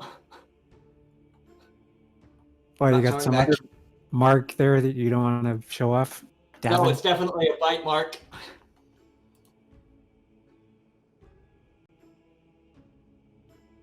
As in a vampire bite mark. I was about to say clarification is important. Well, someone check my neck. Kern, I take off my helm, get him to check my neck. So you have to stop assuming the worst in everyone we meet. No one just gives away a sleigh. I think he just did. I'll look underneath the sleigh to see if there's any All right. bombs or anything. Checking outside, there has been a sleigh that has been left for you. It has not been hitched to any of your horses or other flying creatures. It is definitely on the older side. It's the old style sort of high-backed ones, like you would see on a Christmas card. But the actual ski portions of it are fairly new compared to the rest and incredibly sharp, the blades on it. Someone has taken a lot of care to keep those in good working order. But the body, the wooden body, is a little worn. It's clearly been refinished several times. It's highly ornate. It's very carved. Multiple scenes, a lot of it looking very folk artish, but still well done. And that too has been varnished several times. There's all kinds of script that runs along the back of it and along towards the blades. But it looks like it's mostly decorative. Doesn't seem to be anything anything dangerous about it. And there's nothing on it that looks arcane. There's nothing strapped to it. There's nothing that would give you an It's indication just that it a will sleigh, explode. Xylund. It's beautiful, but it seems to be just an old sleigh. Where were the things that we needed to grab for Lily's cure? We're gonna try checking out the market closest to us on the off chance we can get really lucky with a trader. Cool. Otherwise, Badger we'll just knows pick up the about- local stuff and keep going. Badger knows about herbs and things too, so hopefully if we catch up with him, he can help out. Yeah. Flying Hopefully. horse. Flying horse. Or I don't know if we can put the sleigh Yeah, on the sleigh. flying horse, but that would be great. I think we need at least 8 of them. Yeah. And some bread At paint. least that's what Father Life Day does. God. Father Life Day. I kind of feel bad because we're not going to return this, are we? And he said to return it at our leisure. Maybe we should just not take it then. We don't need it. Yeah. Except for the We massive should- 2-person portrait, right? Yeah, we need it for the We tapestry. need it. Yes. Yeah, but You guys can fly and I'll catch up. I'll take the sleigh and Snowfunks. No, and- let's all go on this sleigh. We could, ride along. like I'm not saying that we shouldn't use it. It's just we're not going to be able to get this thing back to him. Well, that's his problem. He shouldn't give away sleighs if he doesn't have a. We'll get it back to him eventually. I'm sure we'll figure something out. Lily probably knows some sort of teleporty Don't sleigh teleport me. Could we mutation. could we leave him a note saying that we're leaving it there, and the next time that he goes to market to buy stuff, talk to somebody who will pay to look after the sleigh. Sure, that works. That's a good Speaking idea. of my eyes, what kind of effect did his writing on my helm to have? Well, there aren't any mirrors in there. So do you have a mirror? Or are you just Well, going I to would ask? have checked. I would have checked during the night, like if there were mirrors around. There aren't any mirrors in there. Oh well, this guy's clearly a vampire. I mean, Well, we can see Xylund's face. Does he look different? Yes, you can see Xylund's face. Yes, with the visor down, assuming Xylund is asking for an opinion, you can absolutely see his eyes now. They are twice as bright as they were before you went to the paint.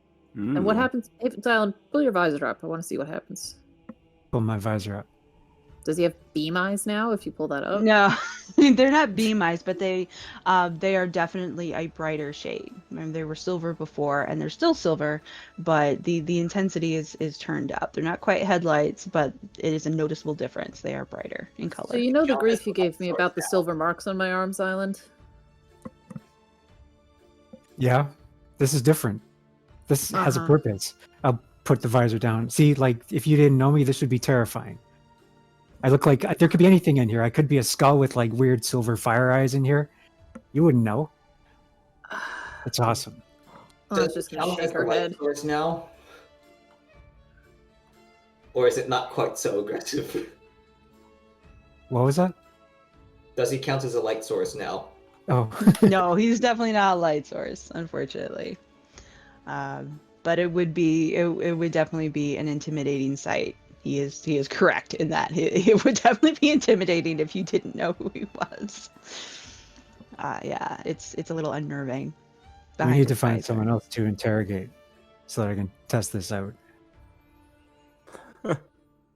Well, we're going to go talk to Yanan. Yeah, I was gonna say you guys are headed for town. All right, so you all get loaded up. Are you all taking the sleigh, or are you gonna? I like my horse. I'm staying on my horse. Well, yeah, but we're staying with the sleigh, yeah? Yeah. Okay, so you're all traveling by land. Mhm. Okay, so you all head out using snowflakes, I'm assuming, to pull it. Yeah, She does pretty effortlessly. The blades on the sleigh make it easy for him to do so. That cuts through the snow quite easily. Gets you up and out of the canyon and back into the wider open snowfields. It's a very pretty day out. It's not snowing at all. It's still very cold, especially moving as fast as he is. But you do move at a pretty good clip. You seem to be staying mostly above the snow rather than having to cut through it, which is a big help. The defined path that leads back to the crossroads is still identifiable, and he follows it.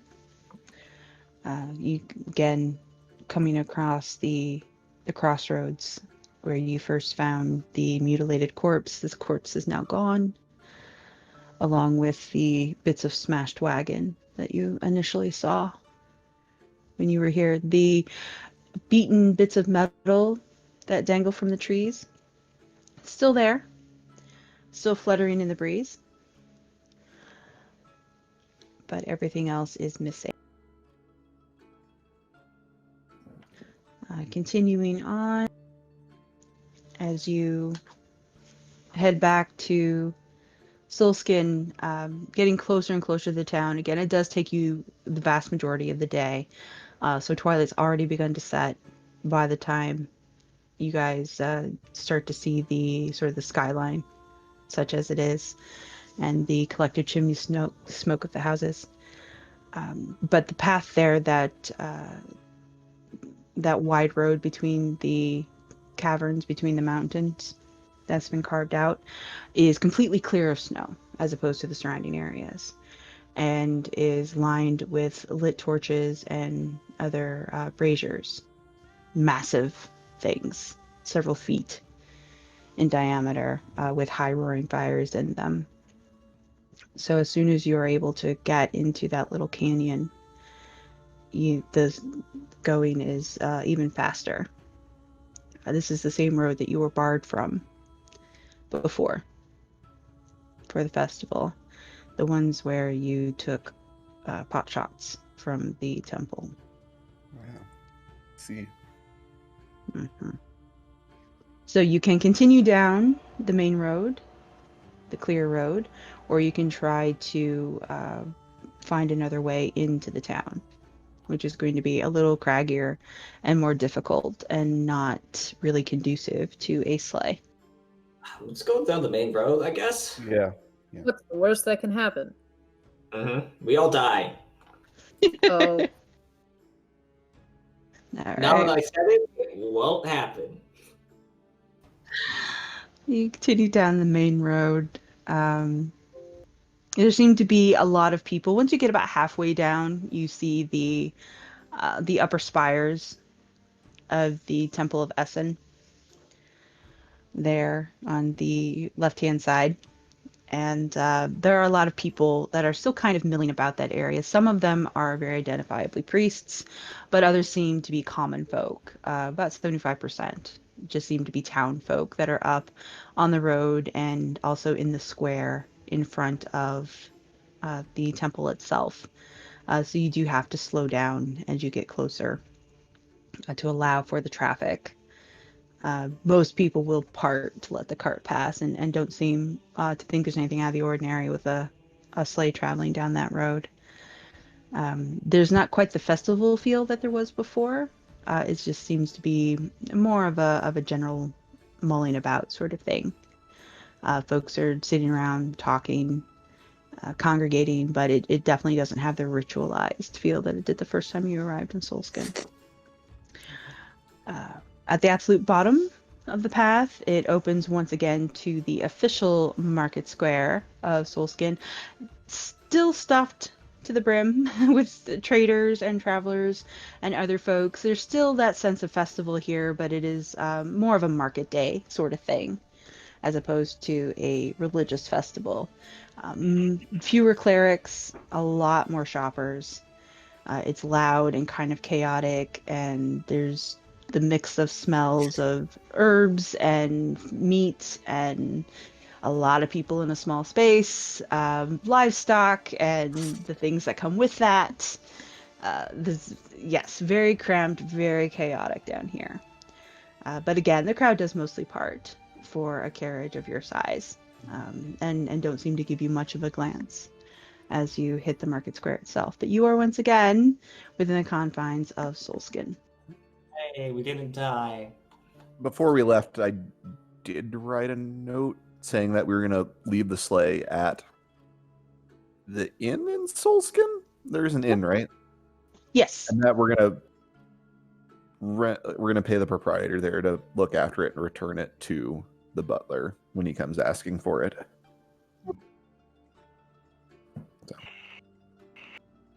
Because you can't just be stealing stuff. He gave it to us. He said to return it. Lent it to us, yeah. A vampire. You No, don't have just to because Only keep someone's a treated us with vampire nothing doesn't mean but you can steal their respect and like things. kindness.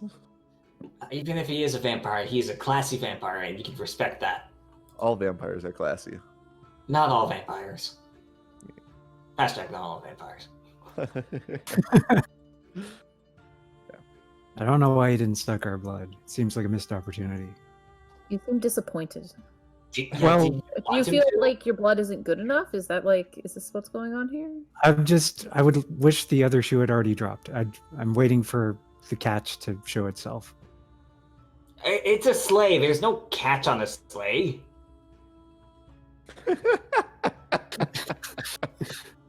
Shut up, Michael.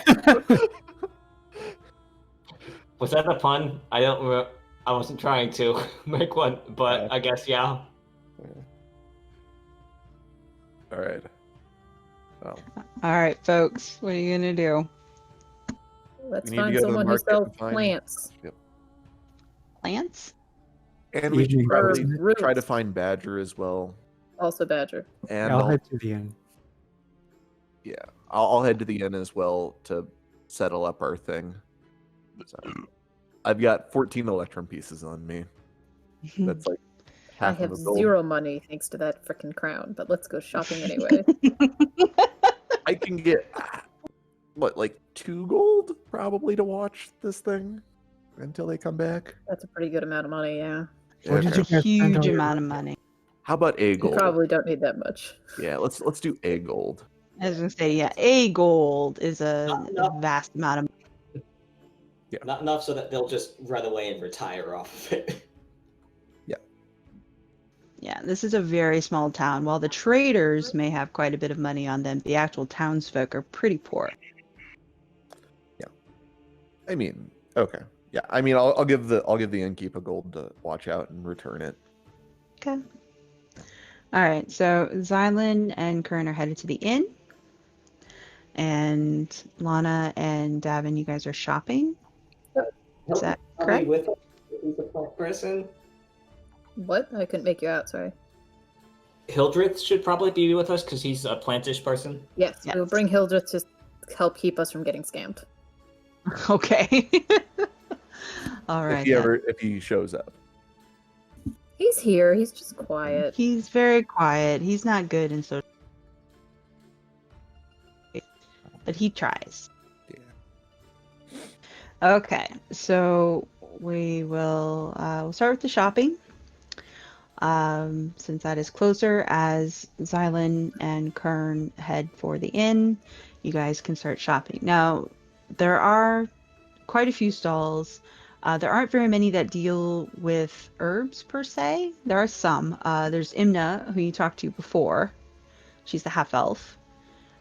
She had a lot of herbs and dyes and sort of oddities How badly from did we wrong everywhere. her? Her? You didn't wrong her at all, but she Oh, is friends wonderful. with Yanan, so Never mind. Yes, he saw us walk into Yunan's carriage. At she least. did. She did. Oh, we did wrong her. Just Not directly, and who knows? Because Yanan's carriage, or her wagon anyway, is no longer in the market square. It's not there any longer. So who She's been knows? semi-wronged.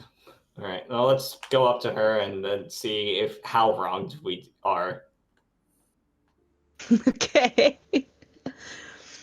So she sees you two approach and puts on her merchant smile.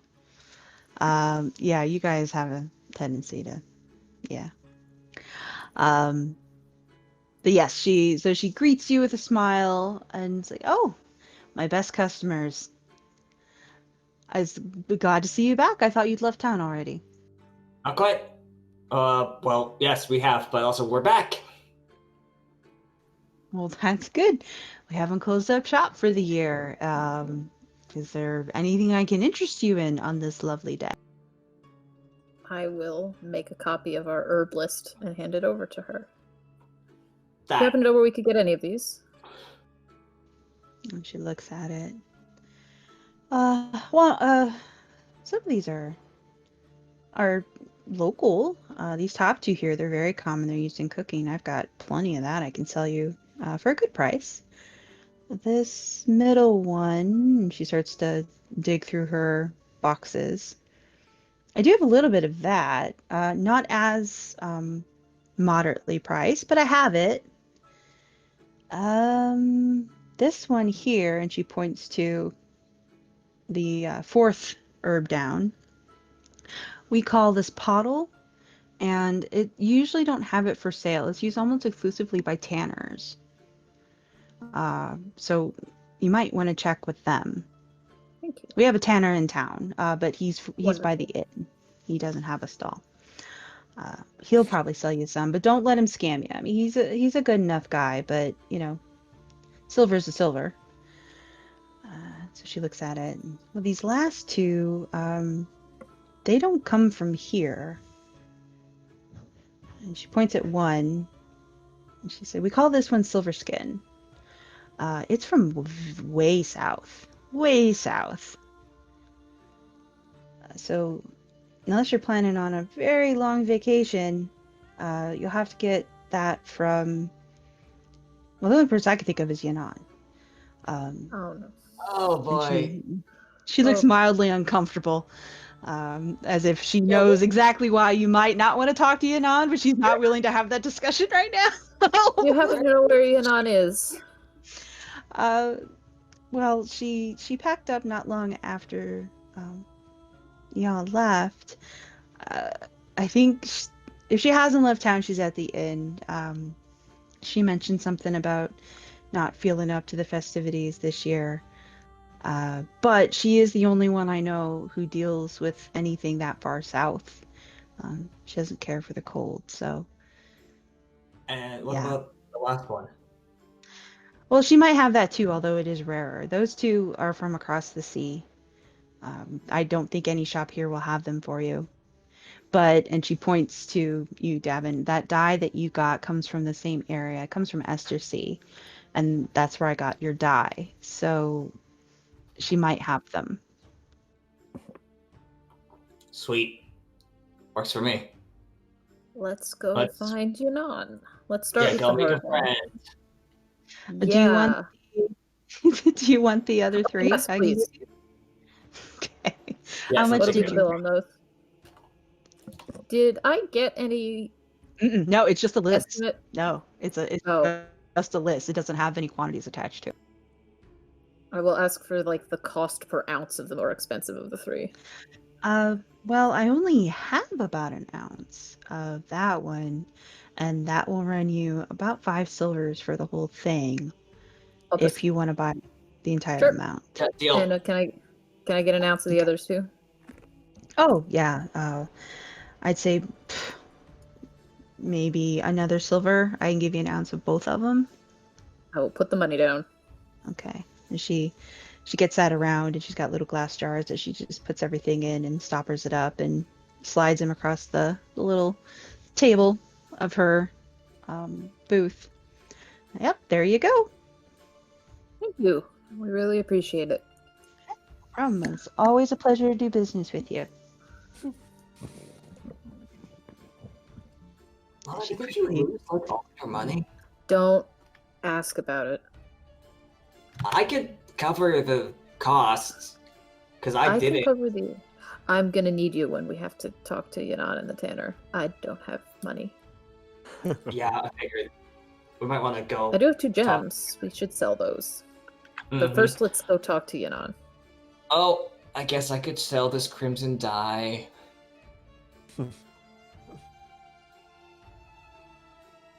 Anyways, Tanner, then you not. Okay. Actually, I think I have most of the gold. on I me. think you do. I think you carry most of Yeah. I also have a ton of resurrection diamonds we could sell. I have 600 gold pieces of gold, silver, and platinum pieces somehow. Well, no, from our reward that we have yet to use for anything. And then my spending change in my thing is 10 silver pieces and 12 electrum pieces. So I'm rolling in the money, guys. Too. I don't have that much, but I've got a fair amount. You spend a lot of yours on drugs, though, Xylund, to be fair. Well, I'm pretty frugal though. If I've got more than these guys, I mean, I I don't, had lots of all I money, buy is drugs. briefly. I was say Lana had quite a bit, but she had a run-in with a crown. And it ate her money. I've made some mistakes in my life. Yeah, material opponents are getting expensive. All right, so you guys have the first 3 items in hand. You want to hit up the tanner on your way to the inn? If we, then we'll hit Yunnan, which is gonna be rough.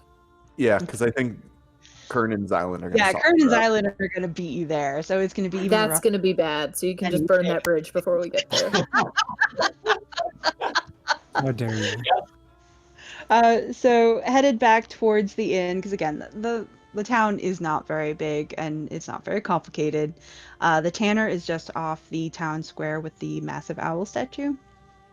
And he is easy enough to find, affable, middle-aged gent, more than happy to sell you the herb that you need.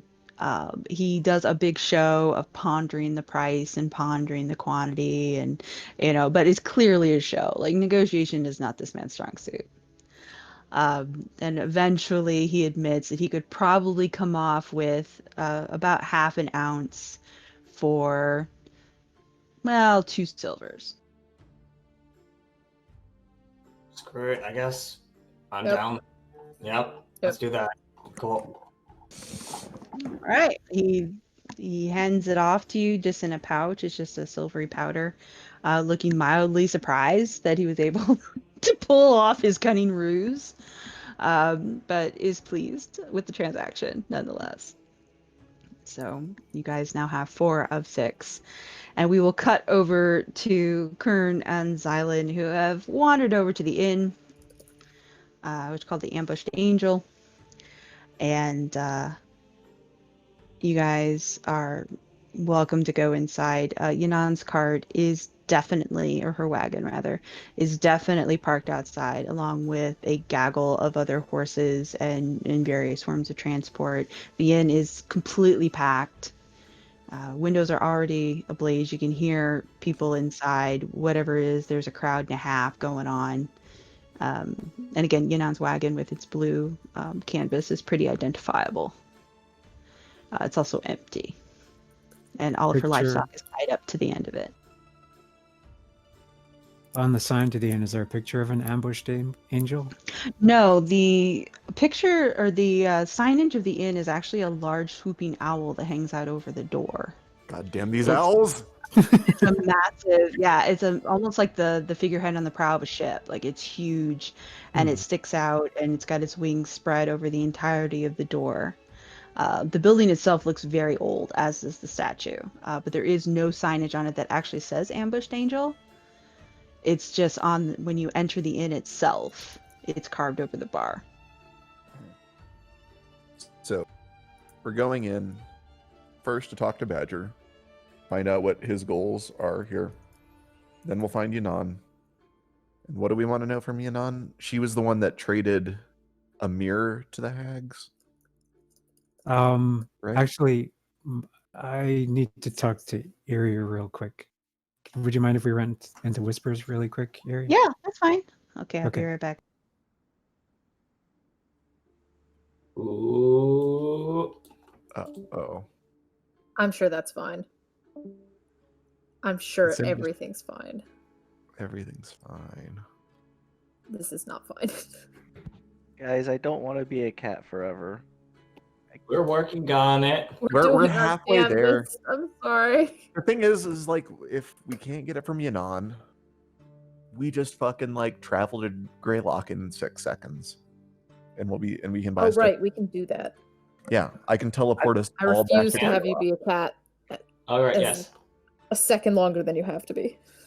I love the fact, by the way, that because of God shit, Kern can teleport where he wants. Well, not where he wants, but I can no teleport to other this teleportation magic works. Yeah, because that's blasphemous. That's what you get for not having a cool storm goddess. I did pick up a bunch of cool new spells though. Yeah. Like So for like non-combat spells and stuff, if you want to like spread swap out legend lore. yeah, because I get a whole bunch of stuff that like given a day I can prepare, so that you don't have to like waste a level up spell pick on something that we already have access to. True. I didn't know you had it, so I'll probably do that. But I got like 4 new awesome badass spells, 5 actually. Yeah. But I'll swap out legend lore for something else. But holy shit, guys, my new spells are dope. Yeah, wizard spells are cool. I just got my new favorite one with my first 6th level spell. Y'all back? Yeah, we're back. All right, so we do have to Except talk to for Yanon terrorize because she had the mirror, right? That was traded to the hags. No, she traded a figurine for a book. Okay, she traded a figurine for a book, So and we have this. Okay. she received the But we book. have or- the book like full of transcripts of like stuff that's gone on, right? Yeah, you have the hag's ledger, for lack of a better term. The mirror was traded by the druids directly. Okay, that's Um, what we should get. That's I think what we should give. Yeah. them, right. The mirror came from the druids, and they exchanged it for the bell. But other than that, Yanon didn't have anything to do with that. She did admit to trading a figurine for a book. Okay. She gave the figurine, received the book. Well, Didn't that's what say we which found book? out. We didn't find that out from her. No, she told you that. Oh, she did. She didn't tell you that, you weren't there, but she, under interrogation, she admitted to trading a figurine for a book. Okay. And that was her last deal with the hacks. Wait And a that was minute. verified by the ledger. Okay. Cool. All right. We did find a creepy voodoo statue of Yanon though in the lair, right? Yeah, there were several dolls. Yeah. Yes, of various Oh, yeah. people. Yanon was one of them. There was one of Davynn. There was also one of Xylund. And others that were like Spiff the guard. He was in there. There were some that were very identifiably townspeople. Okay. Yanon. I think I took the Yanon doll to give back to her when we saw her. And you took the paper hat off of yours. Right, I did. Yeah. Priorities. So I'm not sure what our purpose is in talking to Yanon, so I'll let Xylund take care of that. Okay. And I will try to wrangle him in so that we're not totally screwed when asking to actually buy stuff from her. Well, y'all don't know about that.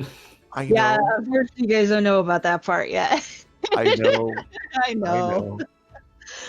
So coming into the inn, like I said, the inn is absolutely slam packed with people along the bar. Every table is full.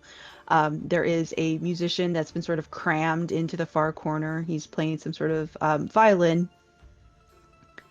Yeah, metagaming pigeon. Some sort of take on a violin. But he doesn't really have enough room to move, so every time somebody bumps him, he keeps messing up. Not that anyone seems to care. Massive fire in here, so it's actually a little warmer with all the people and the fire. It's pretty warm. But yeah, there's a lot of talk and a lot of loud, and it's impossible to make your way through without without having to bob sideways and run into people, and it's a madhouse. Okay. So Yanon or Badger first? Well, we'll go in and we'll take a look around, just cast our eye around to see who we see first. We go in and we check it out. All right. Perception checks from each of you. Gee, I wonder who's gonna win this check. I mean, I rolled a 1 last time, so it's statistically unlikely that I'll roll a 1 again. Yeah. But it's also statistically unlikely that I'll roll any other number besides 1. Hey, That's pretty that's good. pretty good for Xylund. Yeah. What the shit, Kern? The second one. Like I said, I clarified it before I actually did anything. That's true. All right. So, Xylund, as you seem to be less distracted than your cohort, you are able to identify both figures in the crowd. Yanan is at the bar. She's actually on the closer side of the bar talking to the young barkeep that Lana and Davynn met the first time they were here. And Badger is sitting very, very close to the fire. He is right next to the musician, and he's the only one who has managed to snag a second seat. You can see he's got his boot off, and he's got one foot resting on a secondary stool that is as close to the fire as he could get it without actually inserting it inside the fireplace. But yeah, they are both surrounded by people. All right. Well, I'll point out Badger. I won't gesture to Nana, but I'll keep my eye on her just to make sure that I see if she leaves the bar. Okay. I will do the same. All right. I'll keep an eye as well. So Okay. we'll head up to Badger. All right. So pressing your way through this gaggle of people, making your way up to Badger. His empty boot on the floor next to him. He's got a mug of something sitting on the table, and the rest of the people that are around this table are not paying any attention to him. They are completely involved in their own conversations to the point where they're even sort of turned 3/4 away from him. Like, he's not participating socially. He is drinking and he's warming his foot, and he looks fairly grouchy as a Borf can look. A Borf. But he does see you coming, bobbing your way through the crowd, and he gives a half-hearted raise of his mug as you come within shouting distance. Hey, Hey there, Badger. did you talk to Yanan? Yeah, I did. Briefly. How'd you two get along? She's fine. Was I supposed to encounter difficulty? No, just so she didn't run away when you said that we might be coming to talk to her. So that's a good sign. No, I told her there was gold to be made. That seemed to make her happy. You know about herbs and stuff, don't you? He kind of snorts as he drinks from his mug. I should think so. We got a list of herbs we need to turn a cat into a lady. Oh, yeah? Also, so what's your plan as far as this thingamajiggy that you were supposed to get back from the druids goes? Like, are you gonna keep on after that? Yep. The bell? As soon as I get some feeling back in my feet, I'm gonna go over to that grove and I'm gonna take that damn bell. If I have to strangle the archdruid by his scrawny little neck. All right. Well, I'll give you a hand with that. If no one else wants to, but yeah, you can count on me as for, backup and all that. What else? Was there anything else? I don't think so. I mean, All I right. just want to know what you were up to. Drinks. I'll go get We're, drinks. we're glad that you're back. I'm glad to be back. I'll be glad still to be home. This was not the assignment that I wanted. But it's the assignment you got. That's correct. I will be glad this is the end of this place. I'm just now clicking that when Xylund's like, I want to go get some drinks for us, he's actually going to talk to you. I'm like, 1 second, Badger. As Xylund is beelining to Yanan. Oh, hang on a second. I got a puppy attack.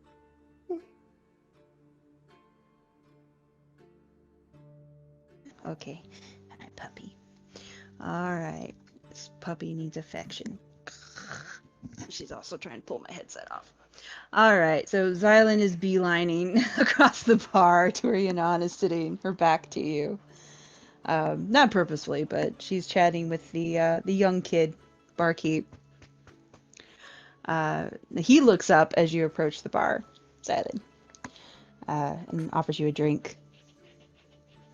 I imagine that once we got into the bar, I took off my helm because now that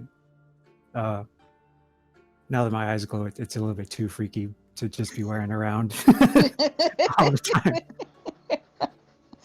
It's amazing hindsight there. So I'll give him a nod and order 3 beers and sort of glance back to see if Kern has noticed that I've left.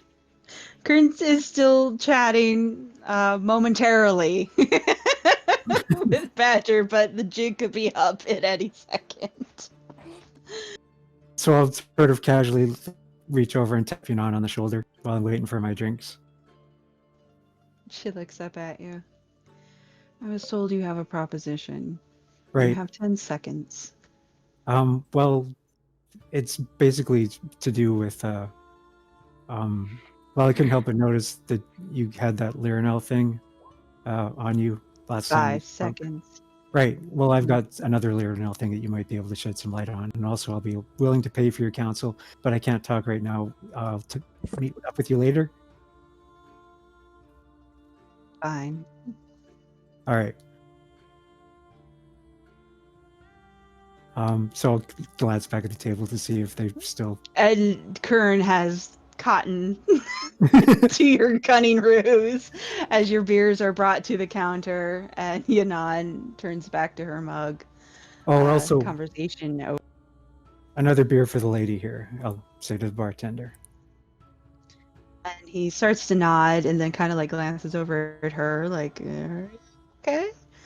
And she nods briefly. So he goes off to fetch it as he leaves your beers behind. Oh, also, while I'm here, I might as well get him to fill my flask with vodka.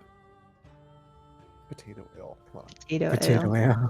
All right. He brings her a beer, fills your flask with potato ale. He says, that'll be 5 coppers, and Kern, that could be when you pop up. Having crossed the room, Xylund is paying for his drinks. I come up, ma'am. No response from Yanan at all to ma'am.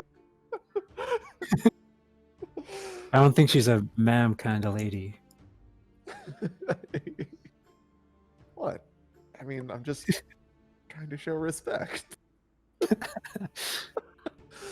You're a nerd, Kern. Yeah, I know. Hand him a beer. Yeah, thanks.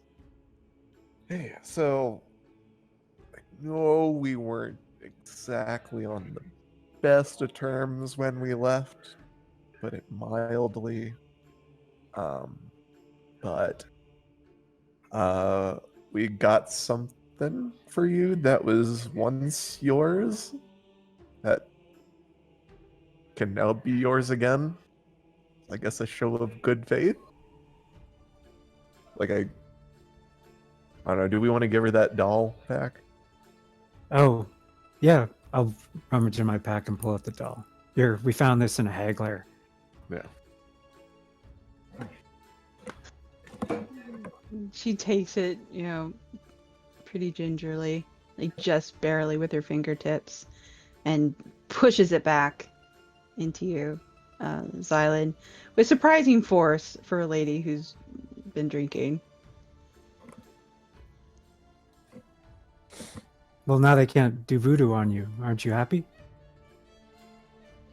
She looks up at you, and her eyes are rimmed red. It's the first time she's actually looked directly at you since you arrived. As, do I look happy to you? I mean, does any of us look happy ever? Just kind of exist and then we don't. Our priest.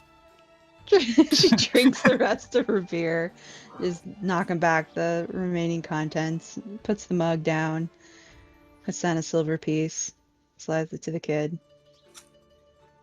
Yeah. Have a good evening, gentlemen. Okay, I'll hang on to this for you then.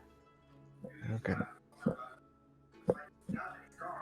Have a good night. So, yeah, she staggers. Looks like she's headed back out to her wagon.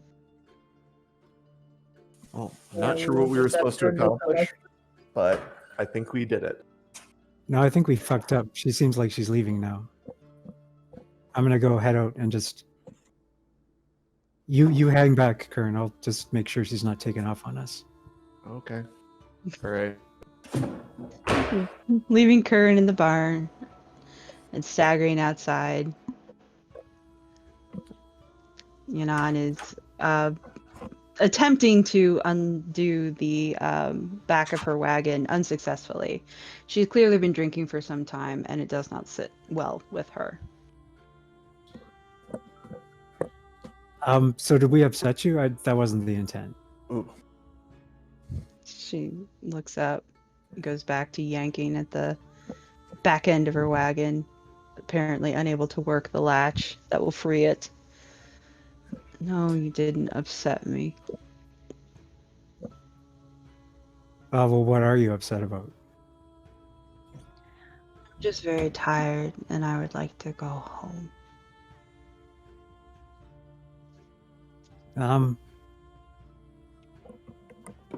Well, I don't think you should be driving in your condition.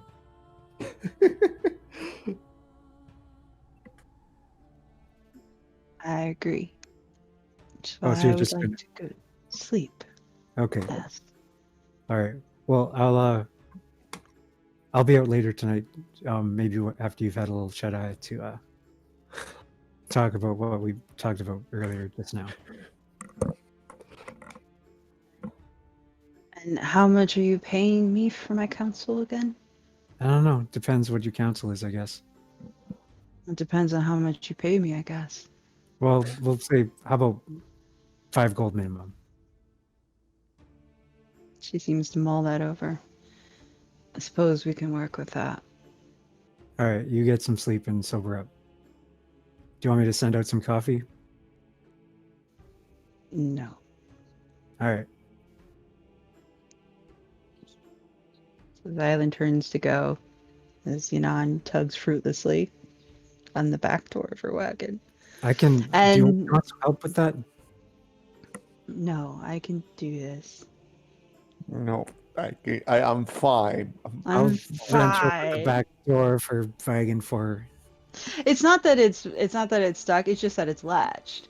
There's an interior, just real simple hook and eye latch, and she hasn't unlatched it. Do I know that that's how it works? Yeah, like it's obvious. It's All right. it's in the top part of the wagon is open, so it's just a hook and eye latch. You can see it as she pulls against it. You can even hear the metal clank. Well, I will unlatch it for her then. You unlatch it, and she gives one last tug, about knocks her on her butt as the door comes free. She grabs onto the side at the last second and is just hanging by canvas, steadying herself. Stupid things always getting stuck. And she crawls up into the back of her wagon and lays down on the bench. Okay, she seems pretty oblivious, so I'm just gonna take out the voodoo doll and like set it in a corner somewhere. Okay. Just gonna set up her voodoo doll. I'll just put it in the shadows somewhere, like facing towards the bed, so that maybe when she rolls over in bed, she might see it looking at her. Okay. And then I'll close the door. Okay. So as Xylund closes the door, wanders back towards the bar, Davynn and Lana, you have completed your shopping, and you are now approaching the inn. And again, Yunan's wagon is fairly distinguished amongst all the general riffraff horses and other more nondescript wagons. So This is it is probably easy to fine. locate. Yeah. So you see Xylund walking away, having placed the voodoo doll, is now walking back towards the bar. I'm sure this will be fine.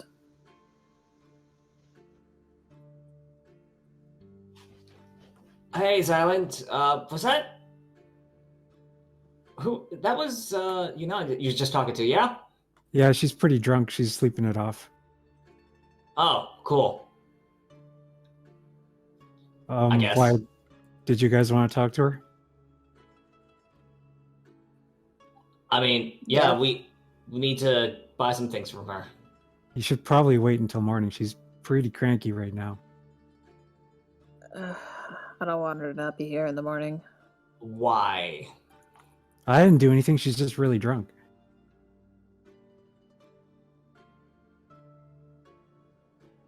You can ask Kern. Kern talked to her. Okay.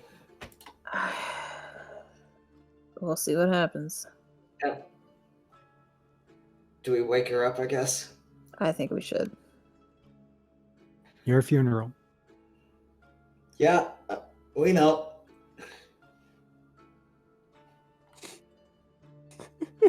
Wake for Lily, even if she keeps on scratching my face. Last night. She's just a cat. I'll head into the bar. I don't really want to be a part of pissing her off. Okay. I think that's what's going to happen here. All right. So you're back inside with Kern and the noise and the drink and Badger, who apparently has taken it upon himself to rid his table of his fellow guests by placing his boot and his foot square in the center of it now, which convinced them to move, funnily enough. So now there are empty seats if you or Kern would like to avail yourselves of them. All right. Yeah. All right. You guys can have a drink, warm up a little bit, listen to the poor musician. Try.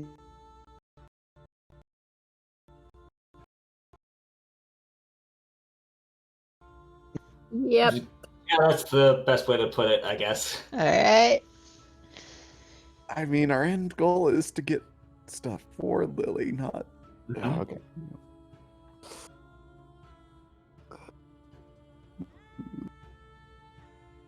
Don't worry about it. I will knock on the door and say, excuse me, ma'am? Yes. You hear sort of a snort and a drunken snuffle as she starts to stir a little bit, and she rolls over. And the next thing you hear, as well as everyone else in the bar hears, no perception checks required, is an absolutely heart-stopping, blood-curdling scream coming from Yannad. And as you watch Davynn and Lana, she leaps to her feet as best she can, slightly stooped in the wagon, pulls a blade from somewhere behind her back, and leaps upon the doll that Xylund left behind for her, the one staring at her as she sleeps. What have you done? Leaps upon it, sinking the dagger square into the top of this thing's head. Just screaming bloody murder the entire time. Oh boy. Well, we're off to a good start. There is a lot to unpack there. So, having vanquished her foe, the bar seems concerned for about 10 seconds. And then everyone just kind of starts slowly talking again. No one really makes for the door. They just kind of pretend that they didn't hear it. The word witch gets passed around a little bit as it sort of ripples through. The young kid bartender looks super, super nervous and backs his way slowly out from behind the bar to the door that leads to the kitchens. But the rest of the patrons are ultimately unfazed. Momentarily interrupted, but ultimately unfazed. The musician picks up where he left off, and the bar slowly returns to normal. Davynn and Lana, you see this woman half stooped in her wagon, still holding her blade, doll on the floor, stuffing coming out of its head, just heaving, just doing her damnedest to catch her breath. Hair disheveled, clothes disheveled, looking like she's ready to attack, looking almost feral. Are you okay? I promise we are not here to hurt you or anything. And she takes a second. You can almost see her shaking her head. And she gives the doll, the now ripped doll, one good hard punt. Knocks her on her butt, but she does connect. And sends it flying outside the wagon. As she scrambles to get back onto the bench where she was sitting, blade never leaving her hand. Mm-hmm. Do you want us to, like, call you a, I don't know, like a mental health person?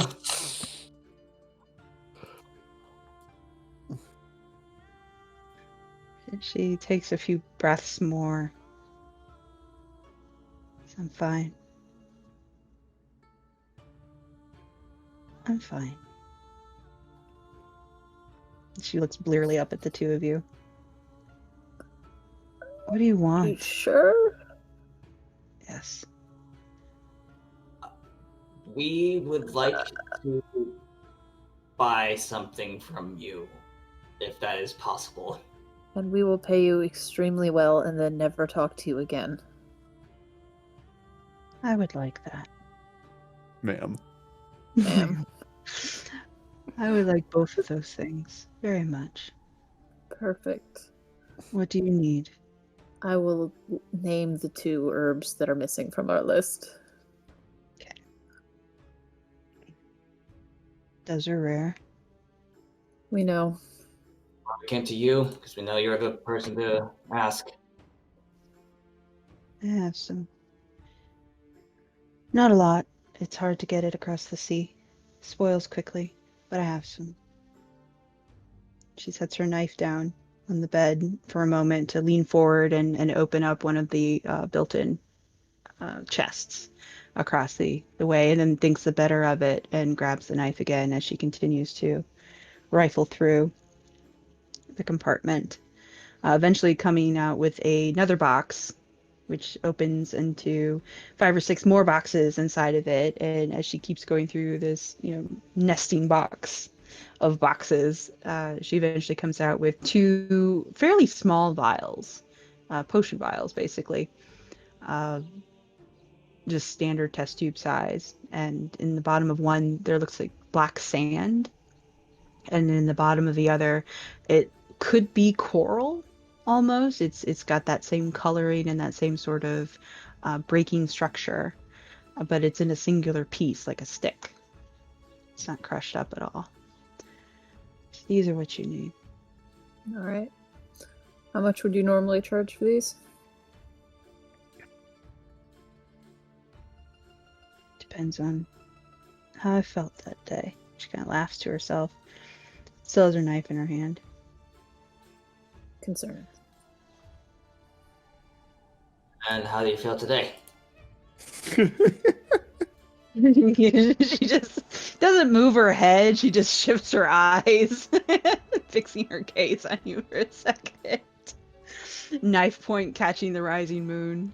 Oh, I know that might sound like a weird question, given the situation, but I felt the need to make it an explicit question. 10 gold. I didn't make out what number she said, Davynn, but give it to her and then some. Can do. Ask for 10. I will give her 10 gold. Okay. Like 15 gold, never mind. Consider it a tip. All right. She, with the tip of her dagger, she motions for you to set the coins down on the sort of the lip of the wagon, I do that. and she rolls the test tube like vials in your general direction. Let's I will take those. Okay. Let's leave the poor woman alone now. Sounds good. Thank you, ma'am. Sorry. I'm sorry that we, I guess, exist. That would be the best way for me to put this. God, you guys. She is at the fucking end of her rope right now, it seems. But hey, we have all our things. Let's gather the others and uncat Lily. Yep. Come into the tavern. Xylund, stop drinking. Kern, come over here. You didn't say for me to stop drinking. You can keep drinking. I trust you. Kern brings his beer. I got this beer for free. Don't waste Let's. your beer. We were advised to go somewhere private, so I think we should wander out of town for this. Okay. That's fair. I may get possessed, just as a heads up. Whoa! I thought. I wait, am hold on. already walking out of the town. Not slowing down for these two. All right. You should have told me that beforehand. I could have prepped something to help. Well, I have to get possessed. That's kind of the problem. I know, It's but just a these question things if I go sideways. Yeah, that's a good point. Well, what's the worst that can happen? You Oh, get God, why do you possessed say these and things? like forever. I have faith in you guys that you could clonk me over the head, sleep for 8 hours, prep whatever spell you were thinking of. Okay. All right. Who or what is going to possess you is Our friend in the painting. okay. It'll be fine. Yeah, it'll be fine. You guys probably don't need me for this. We probably do. Please stay. All right.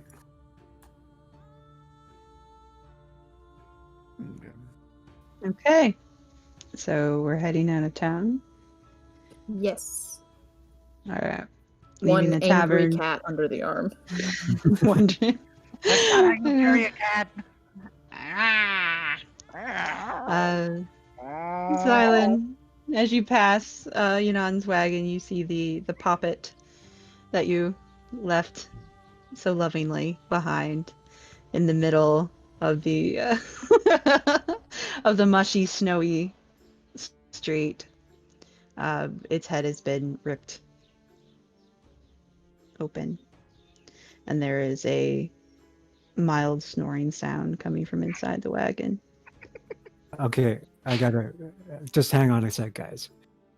God damn it. I'll gather up the bits, and can I crack open her door without waking her? Her door is still open. Her door has never been shut. Can I So attempt to pull I will- Xylund You're gonna wake her. away? You're gonna wake her. Xylund, yeah, she no. hasn't even made it back to the bench. She's still on the wooden floor of her wagon. Like as you approach, her boot is only about an inch and a half from the door, from the down flat. Xylund, of her- please. Okay, I just want to place it. If her face is on the floor, I want to place the doll right in front of her face with the head on top. Okay. I would like to move this doll the instant Xylund does this. I'm gonna block the door with my body and Oh my just lord. pop. Why are you doing this? Guys, It's more funny. important things. Lily, cat, person. Yes, Hell. please. God. I'll make shooing gestures. Why are you like this?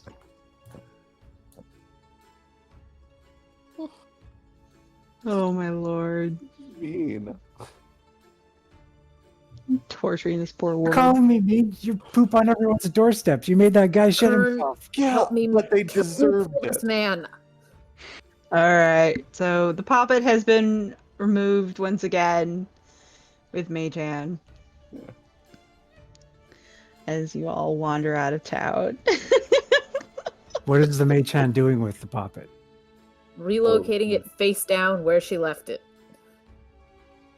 All right, I'll catch up with you guys. Xylund, please. Ah. Xylund, please. I'll catch up. We need you now. Look, I don't We ask a don't lot need to from be you guys. tormenting this woman. I don't ask a lot from you guys. Let me have This this. is Let me asking a have lot this. from us. That's a lot. This. Oh, God. Xylund, don't do this. All right, fine. Let's go.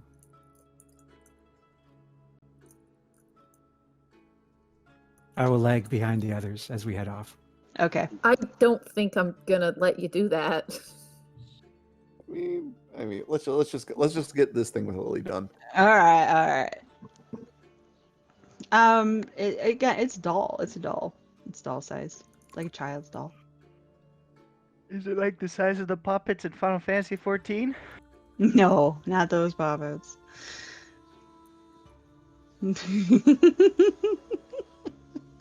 Gonna risk it in the bag of holding. Okay. Lana Drop loses it. all the Alright. rest of the money. So, as you wander, you're just gonna wander someplace out of town. Into the woods. Okay. It'll be Neat. fine. Let's get eaten by bears. All right, heading into the woods. Darkness falls. Xylund has rolled his stealth roll. Lana is not falling for it. All right. Once she catches me, I'll just follow along. I'll give up. Okay. So, you guys make it to a clearing, a respectable distance from town. Again, it is full on dark, but the moon is out, as previously mentioned. So you do have some light to work by. It is cold. It's not as cold as it was outside the Hag Lair, but it feels like it could snow at any moment. There's a definite bite to the air.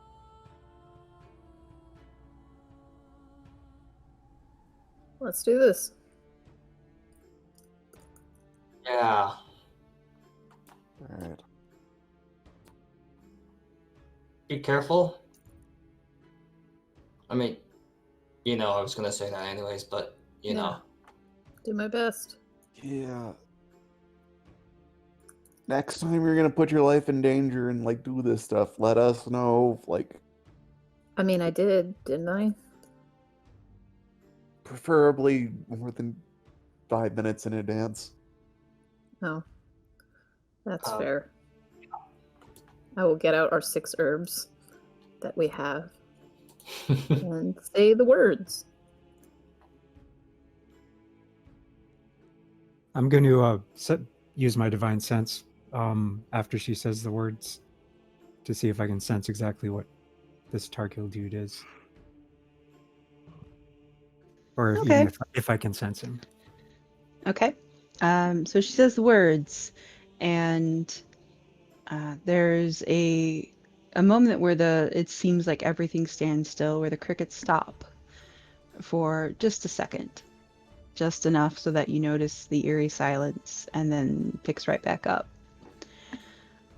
And Lana is still moving, although carrying herself in a very different way. Yes, resta dönne tarak. And begins to move quite deliberately, although shivering from head to foot. With your divine sense on, Xylund, you sense it's definitely different, but it's not different enough to trigger a particular classification. Strongly resembles Fae. Okay. That's the closest that you got. But feels very different from, pixies or some of the other more specific Fae creatures that you've run across in your travels. But Fae is the closest to it. So as you watch Lana move, again, quite deliberately, but constantly shivering from head to foot, you see her hand shake as she handles the different vials and jars, pulling the tops off of things and crushing them with her fingertips quite expertly, wiping her hands off on her clothes every time.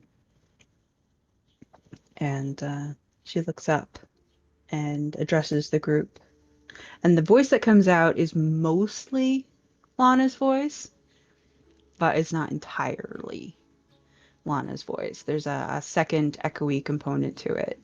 that does not entirely belong. It's not unpleasant, but it is a little unnerving. It's like someone is talking about a half second behind what she is saying. And she asks for oil or water. Water. I've got like a water skin. Yeah. Actually, I probably got oil in my tool belt. Yeah, you would actually. Yes. Okay, you I would have pull oil. out some oil. Okay. And Lana accepts it and smiles, and it is not. It is. Yeah, it feels like Lana's wearing a mask. It's odd. It's different. And then continues to work again, very deliberately, still shaking and shuddering, as she goes about and effectively makes each container into its own little jar of paint. That's what it looks like. Adding the oil, crushing the herbs inside, stirring it all. Her fingers are now stained with multitudes of colors as she does this, wiping them on her trousers every time. And then she looks around for Kitty Lily. Kitty Lily's hunched like between her legs. Scoops her up and gives her an absent-minded pat, very gently handling her. Kneels down on the ground and places Lily there as well, surrounded by all these jars. Brushes away some of the snows and needles, makes it a decent little flat spot. And again, just sort of touches you. Tips of your ears, tips of your tail, the bottom of your paws, almost like it's a pressure point massage. And as you guys watch, Kitty Lily becomes Lily. Slowly and strangely. At first there is just sort of the silvery outline of a tiefling lily that extends beyond the little patch that Lana has cleared. And then the kitten sort of stretches, the coloring and the fur and everything, not in a grotesque explosion kind of way, but in a more water spreading out, becoming thinner and filling a larger area. And that continues for about a minute or so until the entirety of this lily outline is filled. And when Lana goes to place a hand on her again, the skin reacts to the touch. She seems solid, but her eyes are closed, and she doesn't react. And Lana, for your part, you are watching this all in real time. You have no control over your own limbs at all. So it's sort of watching your hands move of their own volition. Where you are is a little dark and a little gray and a little cold, but it's not scary. It's more of a void. And Lily, you're just out. Yeah, I figured. Yeah. Once the body changes start, you lose consciousness entirely. You have no recollection of what's happening. So once Lily has regained her mortal form, Lana begins to use the paints on all the areas that are currently visible. So upper arms and upper legs, the fingertips dipping into the various pots and painting this, again, a lot of script, very kanji-esque, very calligraphy-esque, overlapping script over and over and over, all the way up to the shoulders, all the way up from her fingertips to the top of her hips. Lana and whoever is controlling Lana seeming to have no care for what may or may not be an appropriate touch. Affirmative consent is clearly not a part of this ritual. As the painting continues on across all areas of Lily's form, including her forehead, nose, face, horns, tail. Any area that can be reached is being reached. Oh boy. Yes. With again, it's a very professional sort of thing. It's not lascivious in any way. It's very professional painting. And this goes on for easily an hour, as Lana's form is just transfixed on her task. And eventually she seems to stop and close her eyes and take a breath. And then as the last act, she bends down and she kisses Lili on the lips just once and sits back. And Lana, it's at that point that you feel you yourself regain control. It's like coming down off of a roller coaster. It's that, the stomach in your throat or the bottom of your feet kind of feeling. It's a rush back into yourself. And Lili, you slowly awaken, feeling the cold ground beneath you, vaguely aware of the sound of wind and the brightness of the stars against the night sky. Lana, your hands are completely stained with paint from the fingertips down to about midway down your palm. And again, the world just seems to hold its breath for a second as things stop spinning and everything rights itself.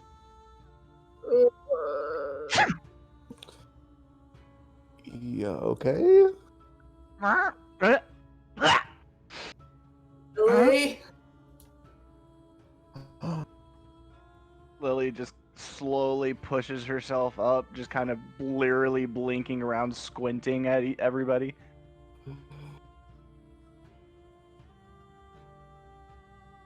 Lili? Lili? You there? Looks at Lana. It's too early for this. It's too early for what? I think that's Lili. Lili! I'm gonna shake her a little bit.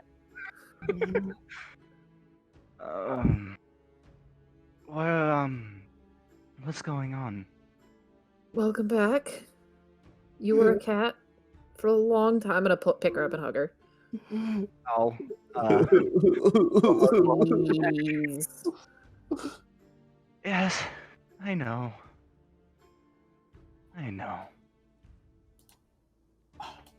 Okay. I don't know how much that you remember, but you're back, and that's what matters. Yeah. Hey, your feet are fixed. Yeah. Hey, score. That's nice. Thank you for coming for me, Lana. Of course I would. Sorry it took so long. Well, you were busy. I was a cat. The cat part did make Yep. it harder. Oh, you're Looks, back. I'm squeezing her again. sits up, looks at everyone. So, we need to talk. All of us. Yes. Yeah, agree, you but how need to about get we filled get you in. somewhere warm? And maybe Yeah. a shower. Pulls that stringy, limp, greasy hair. Yes, please. Oh, I can't feel my feet. Well, they're Here. fine. I guess I'll take off my boots and let her wear them so that she doesn't have to walk through snow. I'm not sure she could walk in your boots, Kern. You're like 6 foot what? I mean, I'm offering like It's I fine. get on the horse. There you go. Where are we precisely? Woods outside Solskin.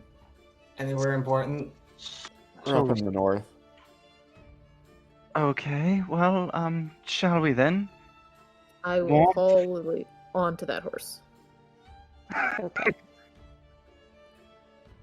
So, gather up, heading back into town for warmth, I hope, and a shower, and food and drink, and all that good. Yeah. Necessary things when you've been a cat for a while. Yes, that's true. You have been a cat for quite some time. Does Lana have like bits of Lili on her? Because we didn't wait for Lili to dry for like the full time. I think I just have a lot of paint. That's not a sight I wanted to think about. Thanks for that, Kern. No, that was Sid. Thanks for that. Yeah, Sid. clearly. That was it. All right. You guys wander back.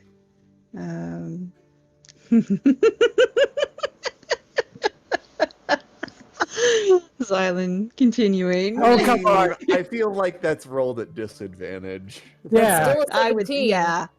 I would definitely say that would be disadvantage. Still God a damn it. 17. God damn it, Xylund, you had one shot. You had one shot.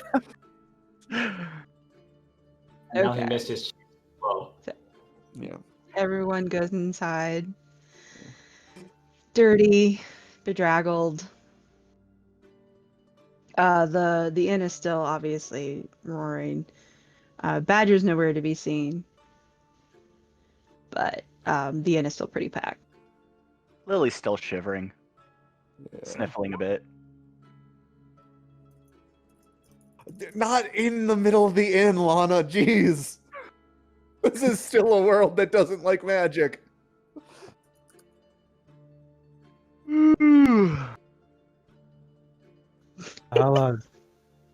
I'll go to the innkeep and get rooms for everyone. I want to get a private room for myself, and I'll get 3 rooms Okay. in addition to that. Okay. We should go upstairs and talk. Yep. Xylund, your rooms have already been paid for. There are 2 rooms being held in your name. Well, I'll get one for myself then. Okay. And it only cost you 2 copper for that. Who paid for the rooms? Badger. Oh, that was nice of him. yeah, sweet. Go back. Yeah, according to the young innkeep, Vitan, Badger came in before the rush and secured you rooms before everyone else in creation showed up. All right, but yes, let's go up to our rooms and have a chat. Okay. Away with us. So, how have you all been? Animals, Hey. hags, druids, and stuff and things. We've been weird, but okay. I guess would be the best way I could describe it.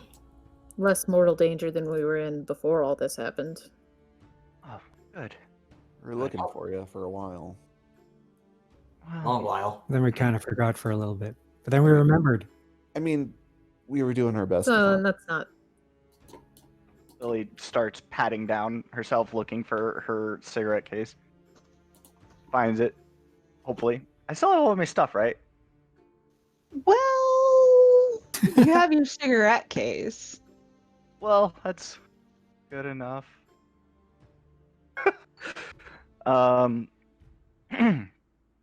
So, you all remember the druid stuff, yeah? With Yes. the bell and the ceremony? Actually, the bell. Yeah. What do you know of what's going on? I wish it were more, I guess would be the best way I could put that. I think hags you know have stuff- infiltrated the druids. That's about Well, you're in luck. What is that? You're in luck. How? I kind of remember everything from when I was a cat. Oh, you did. Oh, Having a stern glare.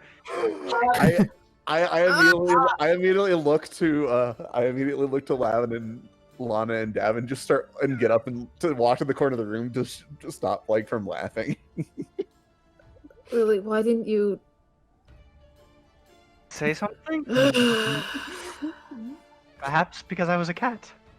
There are other ways to indicate comprehension, Lily. She did scratch me a lot. Come to think of Yeah. it. Okay. So you remember everything. That's oh god. Fill us in. Not Yes, important tell right now. all the details about not. Yeah, you About- know what I mean.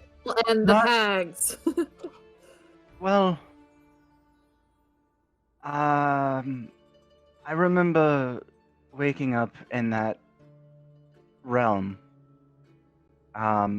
with the alchemist there. Um, Also, the alchemist that that purchased me when I returned to the mortal material plane. Which, honestly, what is with alchemists and being strange and odd and sorry, not important. No, we Uh, get it. We get it. Self-realization. It's important.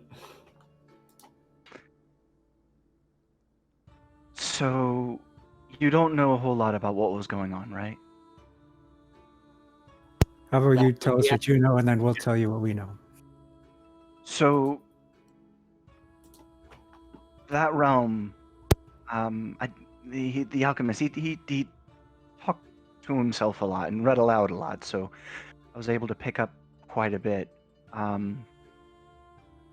He mentioned, and Ari, please correct me if I get any of this wrong. Yep. He spoke of trying to make a bridge between the material realm and the shadow realm, and from the shadow realm to the prime realm.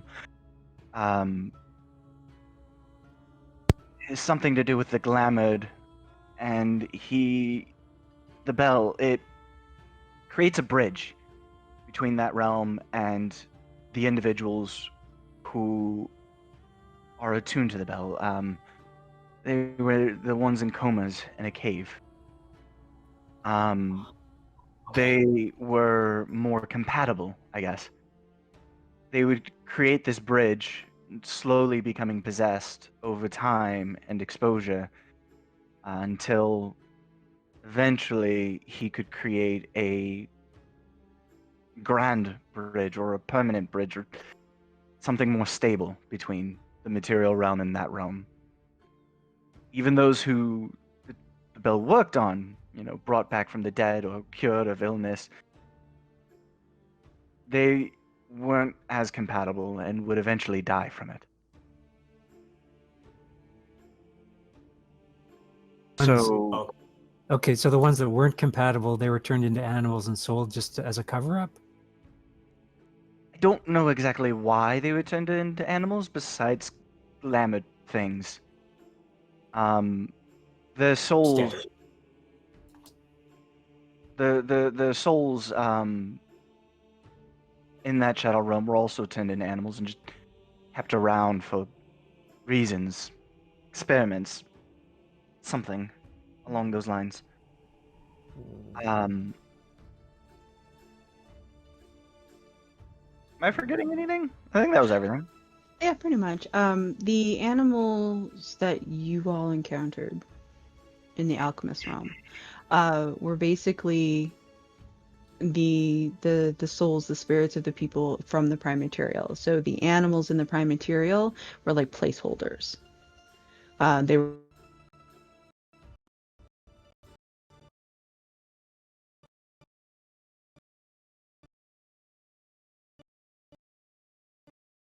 you were quote unquote, and you died later on.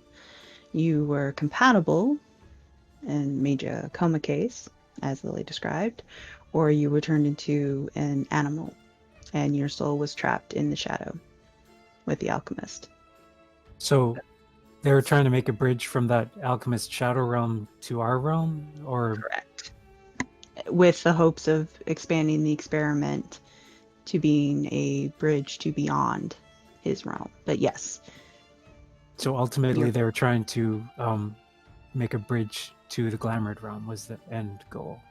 Yes. Probably, yes. Powered by people. Powered So we by- need to get that bell, is what you're saying. Yeah. Is what we're... There's and also bridge. another half to it. Kept within the alchemist realm, or it was until something happened and collapsed it. The bell was the upper portion. That's the lower portion was used as a cup of some kind. Yeah, that's gone. We melted that. Oh well, Yep. that's good. Like I said, at some point the realm collapsed, and I was shunted off into a field, still in my cage, and some merchant found me, put me in a cart, and sold me to Van Hyde. Who Yeah, has the merchant is actually like downstairs. Yeah, I wouldn't say she's cool, but she is more victim than not. Well, I mean, it's not like she was supposed to know that I was actually a person inside that cat. Though she never did question what a cat in a cage was doing in a field. I think she But- probably did know. But as alchemists go, Van Hyde was definitely much kinder than the other one. So did you meet him? Was he a vampire? Well, I never recalled him drinking any sort of blood. I mainly watched him as he worked, read his books, occasionally knocked things into his potions for fun. Did you learn cool new stuff? Actually, wait, don't tell me. I want to be surprised. Oh, I learned a few things, yes. And there's a little bit of a terrifying smile on her face. There's a slight squeal from Kern. I definitely cannot wait to show you some of the things. He worked primarily on... Well, I'll keep that a surprise as well. Did he mainly work at night? He worked at all hours, just odd hours. I don't think he slept very much. It was a bit of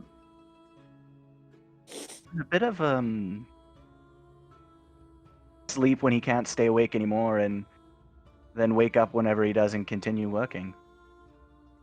But like he actually slept. I assume so. I slept more than he did. But he was kind. He treated me well and didn't cage me up until he received this letter, and then I was back at the manor, and then you showed up. I was less enthused with the cage, and I feel like the butler might have learned that a bit. Yeah. He seemed very even- scared. Yes. I mean, he just thought you were a cat. But... Yeah, I understand. So what have you learned? Not very much. We know that there Stunningly are little. hags around here, and that they were taking up residence in the north somewhere up over here. We crashed their temple-ish thing. Killed, but not really killed one of them.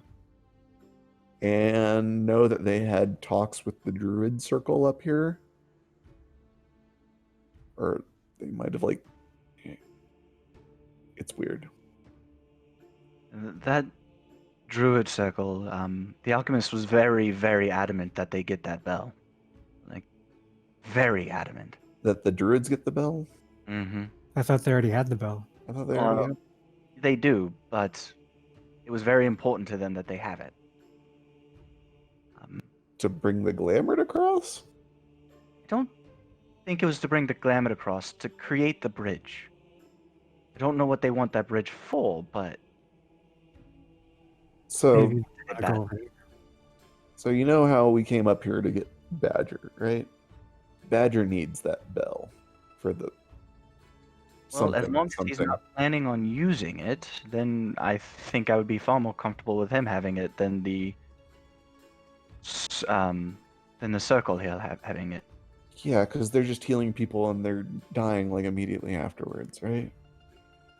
Like if they heal people. If they're in, I mean, for the most part, yes. The whatever this experiment is, I don't think it's anything good for us. And even if it were, they're selling a cure. It's a false cure. It's a fake, right? Yeah. And so like I said, unless Badger is planning to use it, it's definitely better in his hands than in theirs. At this point, I'd pretty much prefer anybody to have it but him.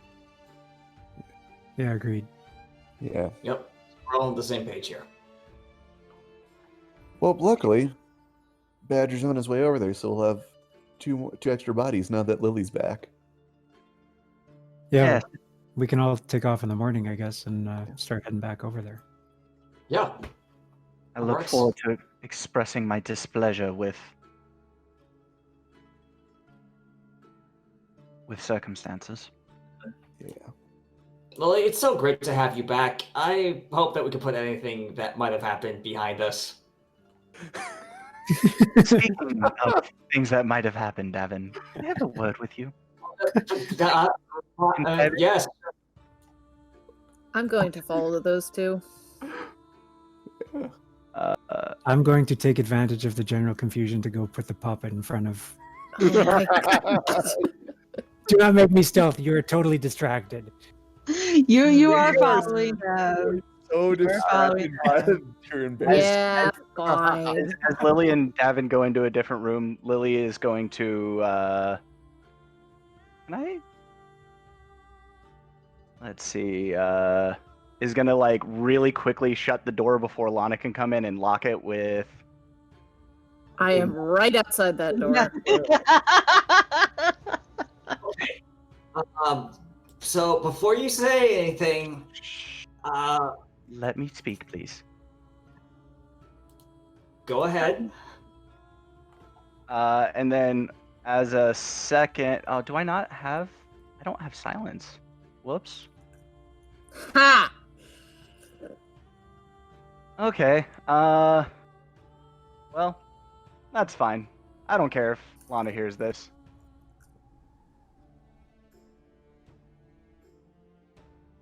But I am gonna whisper. You're kind. Try to be. Care. Yep. And so Lana is her own person. She's a grown woman who can make her own decisions. And so if she wants to be with you, that's fine. If you want to be with her, that's fine. But I swear to you, no matter what happens, whether you stay together or eventually part, if this is just a fling for either of you, make sure you're on the same page. Because if you hurt her, as much as I like you, Davynn, there won't be ashes left. Further warning. I promise I won't. Like I said, as long as you're on the same page about whatever it is that you are going to do, that's fine. And I don't think you're going to hurt her. You're a very kind person. You care. You care more for others than yourself at times. Yeah, sometimes. But she's Most my of the time. sister. She's my sister, and she has gone through a lot for me. And so I just want to let you know, don't hurt her. Understood. I will not. Or I will do as best as a man can do and stuff.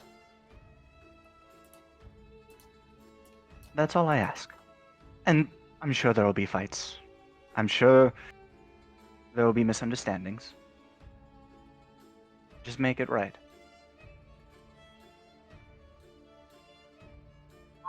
Okay, understood. Thanks for the heads up. I'm glad we had this chat. And I'm glad that you understand that I am not angry with you. Though, honestly, trying to kiss my sister when I'm sitting in her lap is a little odd. Also, for the record, you are very scary sometimes, and I don't know how I didn't recognize that until now. I don't try to be scary. In fact, when we spoke in the library, I told you that I would much rather just be a researcher, in a library.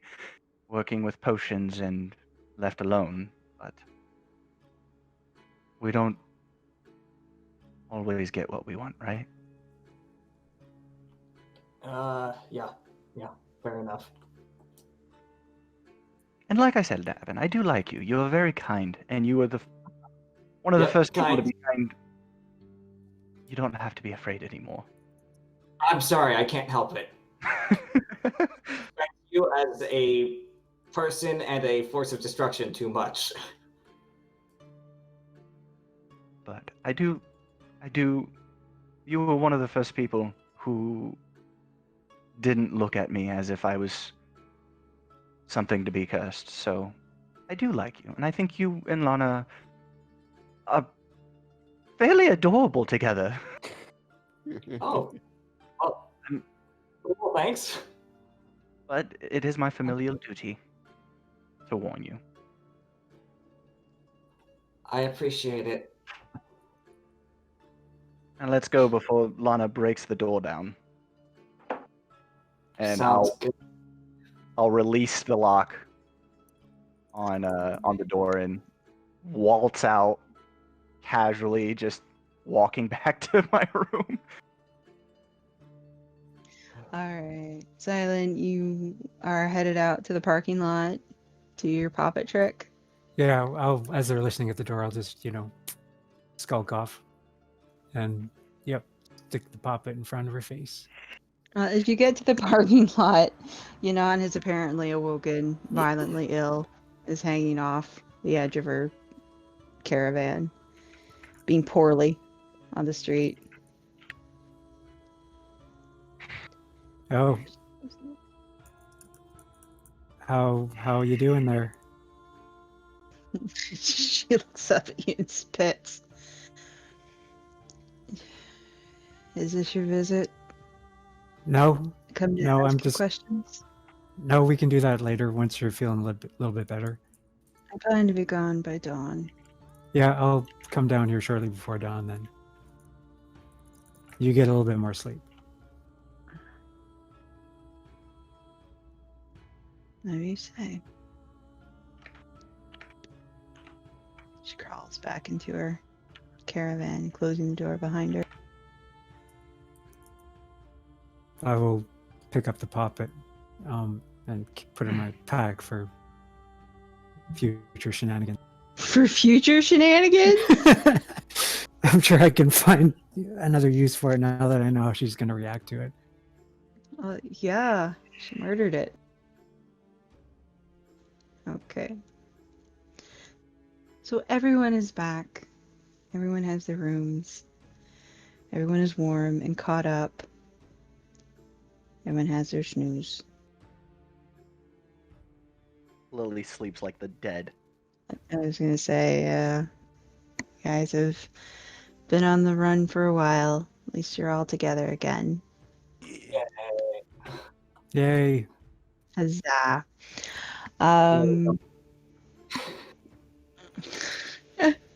Did you want to do your conversation with Yanan before we close? We can just do that as a side thing if you want. Yeah, we can do it now. We have time. I'm just, it's after 4, and I know Noel said she might have to go soon. I should probably get going soonish too. I'd like to go visit my mom today. Yeah. So do you want to hold that off to the next session? Yeah, or? we can hold off. Okay. All right. Why don't we do that? Why don't we head out a little early since folks got stuff to do and it is Mother's Day and all that good stuff. We will wrap up in the end of the Ambushed Angel. A good session. Glad we got Lily back. Yay! And Yay. maybe next time we'll have Twinkie and we'll really all be together. Oh, well, let's only. not ask for too much here. I know. That is shooting pretty high. But yeah, thank you guys for coming. Glad we all are back in our own bodies again, kind of. Woo. And I think next session will be a lot. Yeah, we're actually doing pretty well, it seems like. I think so. You guys doing well as far as I'm concerned. Now we gotta kill some druids and then we can go on our ship. Yeah. And think about it, the ship was going to take some time to build anyway, so you're killing time. That's all you're doing. And exciting and hopefully profitable. Yes. Time won't be the only thing we're killing. It's true. And killing a lot of stuff. Glamored. All I think you kinds guys of are stuff. really gonna enjoy the things I've learned. I Oh, enjoyed do I it. still have a cool wrist tattoo just for the purposes of references? Yes. Oh yeah, So my I'm Yeah. enjoying this. just to clarify, my stone legs are cured. Just to clarify, your legs are no longer discolored and you are able to walk normally. That's, not quite the same thing. Hey Lily, I have a really important question to ask you. What's up? What level are you? Level? What are you talking about? Next. What's a level? What level are you? As like having different tiers of spells. What's a word for a tier? Oh, a level. Yeah. What kind of levels do you think that you would be able to cast? Well, I know you have 6th level. All I care about is whether you're 11 or 12. Erie was very kind to me, and that's all I will say. She's 13th level. Are you level 12, Lily? Oh, well, I don't know what you're talking about. I'm falling behind. I need to start consuming the other party members.